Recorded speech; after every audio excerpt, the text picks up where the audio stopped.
ಕೂಜಂತಂ ರಾಮ ರಾಮೇತಿ ಮಧುರಂ ಮಧುರಾಕ್ಷರಂ ಆರುಹ್ಯ ಕವಿತಾ ಶಾಖಾಂ ವಂದೇ ವಾಲ್ಮೀಕಿ ಕೋಕಿಲಂ. ವಾಲ್ಮೀಕಿ ಗಿರಿಸಂಭೂತ ರಾಮಸಾಗರಗಾಮಿನಿ ಪುನಾತು ಭುವನಂ ಪುಣ್ಯಂ ರಾಮಾಯಣ ಮಹಾನದಿ. ಪ್ರೀತಿಯ ಎಲ್ಲ ಶ್ರೀಮದ್ ರಾಮಾಯಣ ಪ್ರವಚನಾಸಕ್ತ ಬಂಧುಗಳೇ, ಬೆಳ್ತಂಗಡಿ ತಾಲೂಕಿನ ಸಾರ್ವಜನಿಕ ಶ್ರೀ ಗೌರಿ ಗಣೇಶೋತ್ಸವ ಸೇವಾ ಸಮಿತಿ ಒಂದರ್ಥದ ಹ್ಯಾಟ್ರಿಕ್ ಸಾಧನೆ ಈ ವರ್ಷ. ಕಳೆದ 2 ವರ್ಷಗಳಲ್ಲಿ ಭಾಗವತ, ಭಗವದ್ಗೀತಾ ಪ್ರವಚನಗಳ ನಂತರ ಕಾವ್ಯದ ಆಲೋಚನೆಗಳಲ್ಲಿ ರಾಮಾಯಣವನ್ನು ನಾವು ಮತ್ತೆ ಈ ಪರಂಪರೆಯಲ್ಲಿ ಪ್ರವಚನಕ್ಕೆ ಬಳಕೆ ಮಾಡಿಕೊಳ್ತಾ ಇದ್ದೇವೆ. ಬಂದಿರುವ ನಿಮ್ಮೆಲ್ಲರನ್ನೂ ಕೂಡ ಅತ್ಯಂತ ಪ್ರೀತಿಯಿಂದ ಗೌರವದಿಂದ ಸ್ವಾಗತಿಸ್ತಾ, ದಯವಿಟ್ಟು ಪ್ರವಚನ ಮಾಡಲಿಕ್ಕೆ ಬಂದಿರುವಂತಹ ಟ್ರಾಯ್ ಅಡೂರ್ ಅವರು ದಯವಿಟ್ಟು ವೇದಿಕೆಗೆ ಬರಬೇಕು ಅಂತ ತಮ್ಮಲ್ಲಿ ಪ್ರೀತಿಯಿಂದ ನಿವೇದನೆ ಮಾಡಿಕೊಳ್ತಾ ಇದ್ದೇವೆ. ದೀಪಂ ಜ್ಯೋತಿ ಪರಂ ಜ್ಯೋತಿ ದೀಪಮಧ್ಯೆ ಜನಾರ್ದನ ದೀಪೋ ಹರತು ಮೇ ಪಾಪಂ ಸಂಧ್ಯಾದೀಪಂ ಉಪಾಸ್ಮಹೆ. ಸಂಧ್ಯಾಕಾಲದ ಈ ಗೋಧೂಳಿ ಮುಹೂರ್ತದಲ್ಲಿ ಶ್ರೀಮದ್ ರಾಮಾಯಣ ಪ್ರವಚನದ 2ನೇ ದಿನದ ಪ್ರಾರಂಭೋತ್ಸವ ಆಗ್ತಾ ಇದೆ. ಸರ್, ನೀವು ಮುಂದುವರಿಸಿ. ಅವರು ಶ್ರೀ ಧರಣೇಂದ್ರ ಜೈನ್ ಅವರು, ಇವರೆಲ್ಲ ಸೇರಿ ಈ ಪ್ರವಚನದ ಆಂದೋಲನಕ್ಕೆ ಒಂದು ಹೊಸ ಕಂಪನ ಕೊಟ್ಟಿದ್ದಾರೆ. ದೀಪ ಬೆಳಗಿಸುವುದರ ಮೂಲಕ ಕಾರ್ಯಕ್ರಮ ಪ್ರಾರಂಭ ಆಗಿದೆ. ಎಲ್ರಿಗೂ ಕೂಡ ಕೃತಜ್ಞತೆಗಳು. ಇದ್ದಾಗ ನಾರಾಯಣ ನಿನ್ನ ನಾಮದ ಸ್ಮರಣೆಯ ಸಾರಾಮೃತ ಎನ್ನ ಬಾಯಿಗೆ ಬರಲಿ. ಬಾರಂಗ ಕನಸಿನೊಳಾಗಲಿ ನನಸಿನೊಳಾಗಲಿ ಮನಸ್ಸು ಕೆಟ್ಟಿರಲಿ ಮುನಿದಿರಲಿ. ಜನಕಜಾಪತಿ ನಿನ್ನ ಅಭೀಷ್ಟದ ಸ್ಮರಣೆಯ ಅಷ್ಟಾಕ್ಷರ ಮಂತ್ರ ಜಪಿಸುವ ಹಾಗೆ ಬಾರಂಗ. ರಾಮ ರಾಮ ರಾಮೇತಿ ರಮೇ ರಾಮೇ ಮನೋರಮೆ ಸಹಸ್ರನಾಮ ತತ್ತುಲ್ಯಂ ರಾಮ ನಾಮ ವರಾನನೆ. ಕೂಜಂತಂ ರಾಮ ರಾಮೇತಿ ಮಧುರಂ ಮಧುರಾಕ್ಷರಂ ಆರುಹ್ಯ ಕವಿತಾ ಶಾಖಾಂ ವಂದೇ ವಾಲ್ಮೀಕಿ ಕೋಕಿಲಂ. ಪರಮ ಭಕ್ತಿಯಿಂದ ಶ್ರೀರಾಮಚಂದ್ರನನ್ನು ವಂದಿಸಿ ಮಹರ್ಷಿಗಳಾದ ವಾಲ್ಮೀಕಿಗಳನ್ನು ಸ್ಮರಿಸಿ ನಮಿಸಿ ನೆರೆದಿರುವ ಎಲ್ಲ ಸದ್ಭಕ್ತ ಹಿರಿಕಿರಿಯ ಪದತಲಕ್ಕೆ ಹಣೆ ಹಚ್ಚಿ ನಮಸ್ಕಾರ. ನಿನ್ನೆ ದಿನ ಒಂದಿಷ್ಟು ವಾಲ್ಮೀಕಿಗಳ ಮನೋವಲಯದಲ್ಲಿ ನಾವು ಪ್ರವೇಶ ಮಾಡಿದ್ದೆವು. ವಾಸ್ತವಿಕ ಅದು ಒಂದು ಥರದ ವಿಹಾರ, ಅಂದರೆ ಅಂತರಂಗ ಧ್ಯಾನದ ಒಂದು ಮುಖವಾಗಿಯೂ ನಿಮಗೆ ಕೇಳಿಸಿದರೆ ಏನು ಅದು ಅಚಾತುರ್ಯವಲ್ಲ. ಯಾಕೆಂದರೆ ವಾಲ್ಮೀಕಿಗಳಿಗೆ ಒಂದು ತಪೋಭಾಗವಾಗಿ ರಾಮದರ್ಶನವು ಮೊದಲು ಸಂಭವಿಸಿ ಆ ರಾಮದರ್ಶನದ ಸಂಭವನಕ್ಕೆ ಕಾರಣರಾದದ್ದು ಬ್ರಹ್ಮ ನಾರದರು ಅನ್ನುವ ವಿಚಾರವನ್ನು ಗಮನದಲ್ಲಿಟ್ಟುಕೊಂಡರೆ ಆಗ ಅದು ಸಾಮಾನ್ಯ ನಾವು ನೀವು ಬರೆಯುವ ಕಾವ್ಯ ಅಲ್ಲ ಅನ್ನುವುದನ್ನು ನಾನು ಹೇಳುವುದಕ್ಕೆ ಪ್ರಯತ್ನ ಪಟ್ಟಿದ್ದೆ. ಎಷ್ಟೋ ಸಾರಿ ಹೀಗೊಂದು ನಮ್ಮೊಳಗೆ ನಾವು ಮುಳುಗಿಬಿಟ್ಟರೆ ಅದಕ್ಕೆ ಹುತ್ತ ಕಟ್ಟದೆ ಮತ್ತೆ ಕೆತ್ತೀತೇನೋ ಆ ಅಂಥ ರಾಮಮೂರ್ತಿ ಅಂತ ಅಡಿಗರು ಕೇಳಿದ್ರು ಕೂಡ ಸೊ ಈ ಹುತ್ತ ಕಟ್ಟುವ ಕೆಲಸವನ್ನು ವಾಲ್ಮೀಕಿಗಳು ಬಹಳ ಸುದೀರ್ಘ ಕಾಲ ಮಾಡಿದ್ದರ ಪರಿಣಾಮವಾಗಿ ಅವರಿಗೆ ಹಾಗೊಬ್ಬ ರಾಮ ಕಾಣಿಸುವುದಕ್ಕೆ ಸಾಧ್ಯವಾಯಿತು.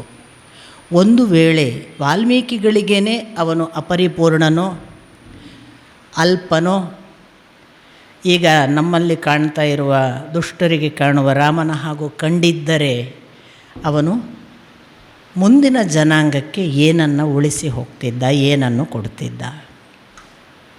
ಆದರೆ ಕಾಣುವ ಕಾಣಿಕೆ ಕಣ್ಣು ಚೆನ್ನಾಗಿದ್ದರಿಂದ ಅದು ಎಷ್ಟು ಜನರಲ್ಲಿ ಇವತ್ತು ರಾಮ ಮೂಡಿಬಿಟ್ಟಿದ್ದಾನೆ, ಅಲಂಕರಿಸಿ ಕೂತಿದ್ದಾನೆ, ನಮ್ಮನ್ನು ಇವತ್ತಿಗೂ ಕೂಡ ನಡೆಸ್ತಾನೆ. ಆ ದೃಷ್ಟಿಯಲ್ಲಿ ವಾಲ್ಮೀಕಿಗಳ ಜಗತ್ತು ಅದು ಒಂದು ವಿಶೇಷ ಜಗತ್ತು. ನಾನು ನೀವು ಭಾವಿಸುವ ಸಾಮಾನ್ಯ ಕವಿಗಳ ಲೋಕವಲ್ಲ. ಕವಿ ಅನ್ನುವುದಕ್ಕೆ ಸಂಸ್ಕೃತದಲ್ಲಿ ವಿದ್ವಾಂಸ, ಪಂಡಿತ, ದಾರ್ಶನಿಕ ಅರ್ಥಗಳಿರಬಹುದು. ಈಗಿನ ಪರಿಭಾಷೆಯ ಕವಿಯಲ್ಲ ಅಂತ ನಾನು ಹೇಳ್ತಾ ಇರೋದು.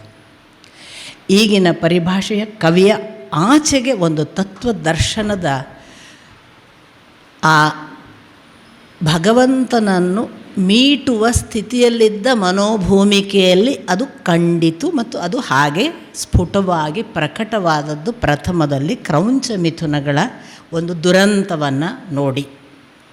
ಇದನ್ನು ನಾನು ನಿನ್ನೆ ದಿನ ನಿಮಗೆ ಹೇಳಿದೆ. ಅದೊಂದು ಶಾಪವಾಯಿತು ಅಂತ ಪಶ್ಚಾತ್ತಾಪವೂ ಪಟ್ಟರು. ಏಕಕಾಲಕ್ಕೆ ಕೋಪವೂ ಬಂದದ್ದು ಹೌದು. ಕೋಪ ಬಂದದ್ದು ಯಾಕೆ ಅಂದರೆ ತನ್ನೊಳಗಿನದೇ ಇನ್ನೊಂದು ಸಾಯ್ತಿದೆ ಅನ್ನುವುದನ್ನು ನೋಡಲಿಕ್ಕಾಗದ ಭಗವಂತನ ಜೊತೆಗಿನ ಅಭಿನ್ನ ಭಾವ. ತಾನೇ ಸತ್ತಂತೆ, ತನ್ನೊಳಗಿನದೇ ಸತ್ತಂತೆ.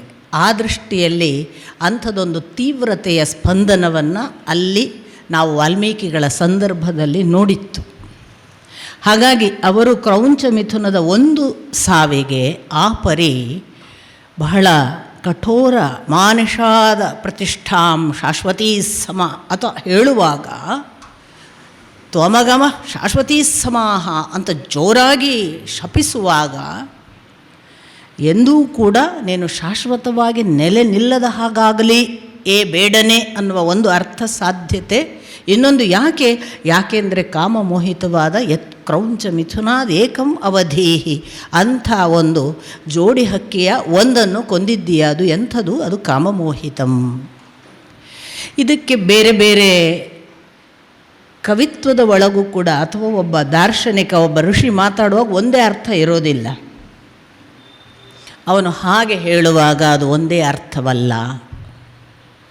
ಅದು ಮಾ ಅನ್ನೋದು ಅಲ್ಲಿ ಲಕ್ಷ್ಮಿಯನ್ನು ಹೇಳ್ತಿದೆ. ಅಂಥ ಲಕ್ಷ್ಮಿಯ ಜೊತೆಗಿರುವಂತಹ ಈ ರಾಮ ಅಥವಾ ಭಗವಂತ, ಅವನು ನಿಷಾದ. ಅವನು ಈಗ ಹೊಡೆದದ್ದು ಮಂಡೋದರಿ ಮತ್ತು ರಾವಣ ಅನ್ನುವ ಕ್ರೌಂಚ ಮಿಥುನದಲ್ಲಿರುವಂತಹ ಜೋಡಿಯ ಒಂದನ್ನು, ಅಂದರೆ ರಾವಣನನ್ನು ಕೊಂದದ್ದು.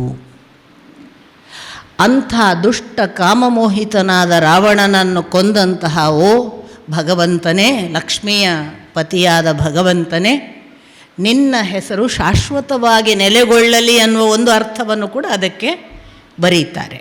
ಸುಮಾ ಅನ್ನುವಾಗ ಅಲ್ಲಿ ಅಲ್ಲ ಬೇಡ ಅನ್ನುವ ಅರ್ಥ ಅಲ್ಲ, ಅಲ್ಲಿ ಅಮ್ಮ ಅನ್ನುವ ಹೇ ತಾಯಿ, ಏ ಲಕ್ಷ್ಮಿ, ನಿನ್ನ ಪತಿ ನಿಷಾದ ಅಂದಾಗ ಅವನು ಯಾಕೆಂದರೆ ದುಷ್ಟರ ವಧೆ ಮಾಡುವ ಬೇಟೆಗಾರ. ಆ ಅರ್ಥದಲ್ಲಿ ಅದು ಭಗವಂತ. ಅವನು ಕೊಂದಿರೋದು ರಾವಣನನ್ನು. ಆ ರಾವಣನನ್ನು ಕೊಂದದ್ದರಿಂದ ಶಾಶ್ವತವಾಗಿ ನಿನ್ನ ಸುಖ ಅಥವಾ ಕೀರ್ತಿ ನೆಲೆ ನಿಲ್ಲಲಿ ಅಂತ ಒಂದು ಅರ್ಥವನ್ನು ಹೇಳ್ತಾರೆ. ಇದು ವ್ಯಾಖ್ಯಾನಕಾರರ ಅರ್ಥ ವಿವರಣೆಗಳು ಮತ್ತು ಅದರ ವಿವರಣೆಗಳನ್ನು ಬೆಳೆಸಿ ಬೇರೆ ಬೇರೆ ಅರ್ಥ ಸಾಧ್ಯತೆಗಳನ್ನು ಹುಡುಕುವ ವ್ಯಾಖ್ಯಾನಕಾರರಿದ್ದಾರೆ.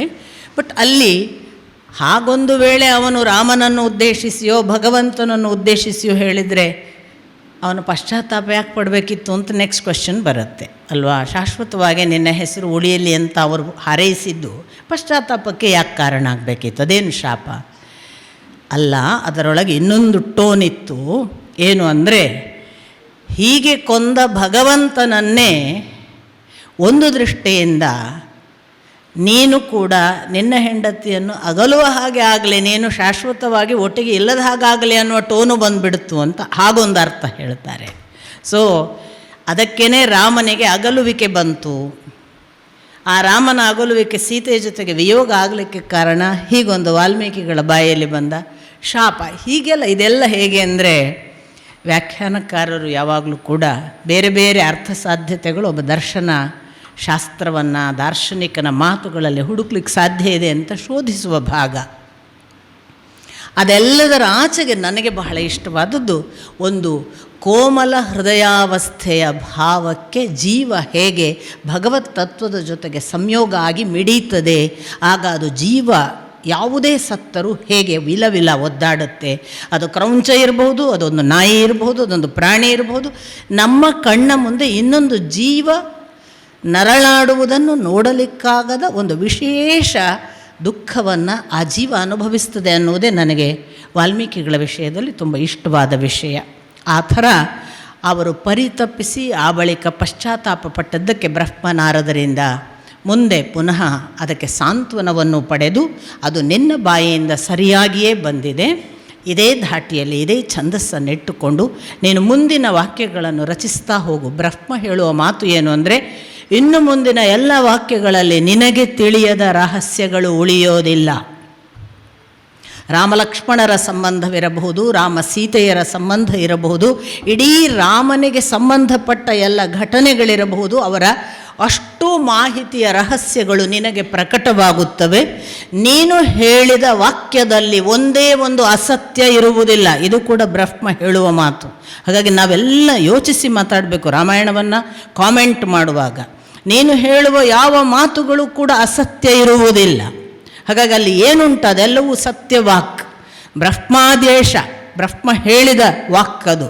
ಹಾಗಾಗಿ ಅದಕ್ಕನುಗುಣವಾಗಿ ವಾಲ್ಮೀಕಿಗಳಲ್ಲಿ ಅದು ಪ್ರತಿಫಲನಗೊಂಡ ಹಾಗೂ ಅಲ್ಲಿಂದ ಪುನರ್ ಪ್ರಕ್ರಿಯೆಯಾಗಿ ಹುಟ್ಟಿತೋ ಎನ್ನುವ ಹಾಗೆ ಬಂದಂತಹ ರಾಮಾಯಣ ಪ್ರಾರಂಭ ಆದದ್ದು ನಾನು ನಿನ್ನೆ ದಿನ ಹೇಳಿದೆ. ಕೋನ್ವಸ್ಮೆನ್ ಅಂತ ಕೇಳುವಲ್ಲಿಂದ ನಾರದರಿಗೂ ಕುಳ್ಳಿರಿಸಿ ಕೇಳಿದ ಪ್ರಶ್ನೆ, ಇಲ್ಲಿ ಯಾರಿದ್ದಾರೆ ಎಲ್ಲ ಗುಣಗಳನ್ನು ಉಳ್ಳ ಒಬ್ಬ ವ್ಯಕ್ತಿ. ಸಾಂಪ್ರತಂ ಲೋಕೆ ಕೋನ್ವಸ್ಮಿನ್, ಈ ಲೋಕದಲ್ಲಿ ಸಕಲ ಸದ್ಗುಣಗಳನ್ನು ಒಳಗೊಂಡ ಸಮರ್ಥ, ದಕ್ಷ, ಧರ್ಮಿಷ್ಠ, ಸತ್ಯದರ್ಶನ, ಮಿತಭಾಷಿ ಅಥವಾ ಧರ್ಮವಾನ್, ವೀರ್ಯವಾನ್, ಅವನು ಗುಣವಾನ್, ಇನ್ನೇನಲ್ಲ. ಅವನು ಯಾವ ವಿಶೇಷಣಗಳನ್ನು ಒಳಿತಿಗೆ ಹಾಕಬಹುದೋ ಅಂಥ ಎಲ್ಲ ವಿಶೇಷಣಗಳನ್ನುಳ್ಳ ಒಬ್ಬ ಯಾರಿದ್ದಾನೆ ನನಗೆ ಹೇಳಿ ಅಂದಾಗ ಪ್ರಾರಂಭವಾದದ್ದು ನಾರದರ ಮುಖಾಂತರ. ಆ ಕಥೆಯೇ ಕಾವ್ಯ ಮುಖೇನ ಶ್ರುತ ಪರಂಪರೆಯಲ್ಲಿ ವಾಲ್ಮೀಕಿಗಳ ಭಾವಲೋಕದಲ್ಲೆಲ್ಲವೂ ನಿರ್ಮಾಣ ಆಗಿ ಅದನ್ನು ಲವಕುಶರಿಗೆ ಹೇಳಿ ಲವಕುಶರು ಮುಂದೆ ಅದನ್ನು ಸಾರ್ವಜನಿಕವಾಗಿ ಹೇಳಿದಂತಹ ಕೆಲಸ ಮಾಡಿದರು ಅನ್ನೋದು ನಿಮಗೆ ಗೊತ್ತಿರುವ ವಿಷಯ. ನಿನ್ನೆ ದಿನ ನಾನು ಅದನ್ನು ಉಲ್ಲೇಖ ಮಾಡಿದ್ದೇನೆ.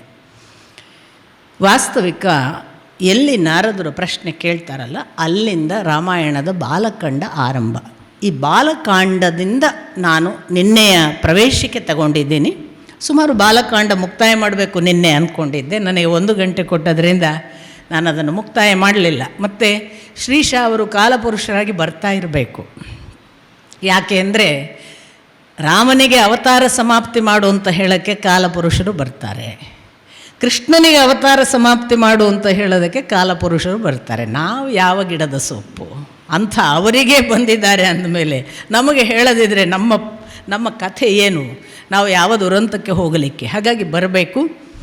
ಇಂಥ ಎಲ್ಲ ಒಂದು ವಾಲ್ಮೀಕಿಗಳ ಮನಸ್ಥಿತಿಯ ಪ್ರಶ್ನೆಗೆ ಅನುಗುಣವಾಗಿ ನಾರದರಿಂದ ಉತ್ತರ ಪ್ರಾರಂಭವಾದದ್ದು. ಅವರು ನೇರವಾಗಿ ಇಡೀ ವಂಶ ಹೇಗೆ ಸೂರ್ಯವಂಶ ಅದು ಎಲ್ಲಿಂದ ಇಕ್ಷ್ವಾಕುವಿನಿಂದ ಪ್ರಾರಂಭವಾಗಿ ಸಗರನವರೆಗೆ ಬಂತು ಮತ್ತು ಸಗರನಲ್ಲಿ ಕಥೆಯನ್ನು ಅವರು ಆರಂಭ ಮಾಡ್ತಾರೆ. ಸಗರನಿಗೆ 60,000 ಮಕ್ಕಳು, ಒಂದು ಹೆಂಡತಿಯಿಂದ ಸುಮತಿ ಅನ್ನುವವಳಿಂದ, ಕೇಶಿನಿ ಅನ್ನುವವಳಿಂದ ಅಸಮಂಜಸ ಅನ್ನುವ ಒಬ್ಬ ಮಗ.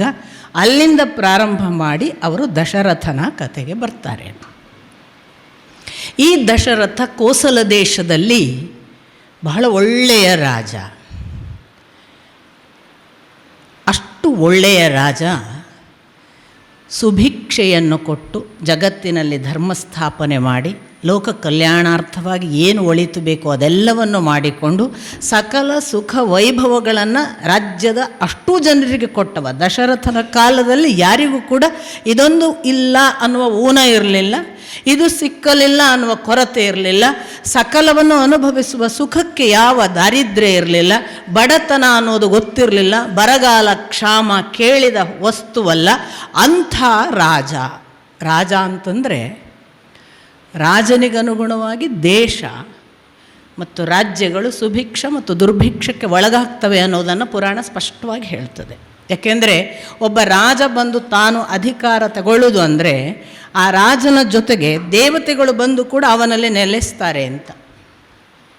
ಸಕಲ ದೇವತೆಗಳು ಕೂಡ ಬಂದು ಆ ದೇಹದಲ್ಲಿ ನೆಲೆಸಿ ಇಡೀ ದೇಶದ ಒಳಿತನ್ನು ಮತ್ತು ರಾಜ್ಯದ ಒಳಿತನ್ನು ನೋಡಿಕೊಳ್ಳುವ ಜವಾಬ್ದಾರಿಯನ್ನು ಇವನ ಮೂಲಕ ಮಾಡ್ತಾರೆ, ಇವನ ದೇಹಕ್ಕೆ ಆ ಶಕ್ತಿ ಕೊಡ್ತಾರೆ ಅನ್ನುವ ಮಾತುಗಳು ಎಲ್ಲ ಇವೆ.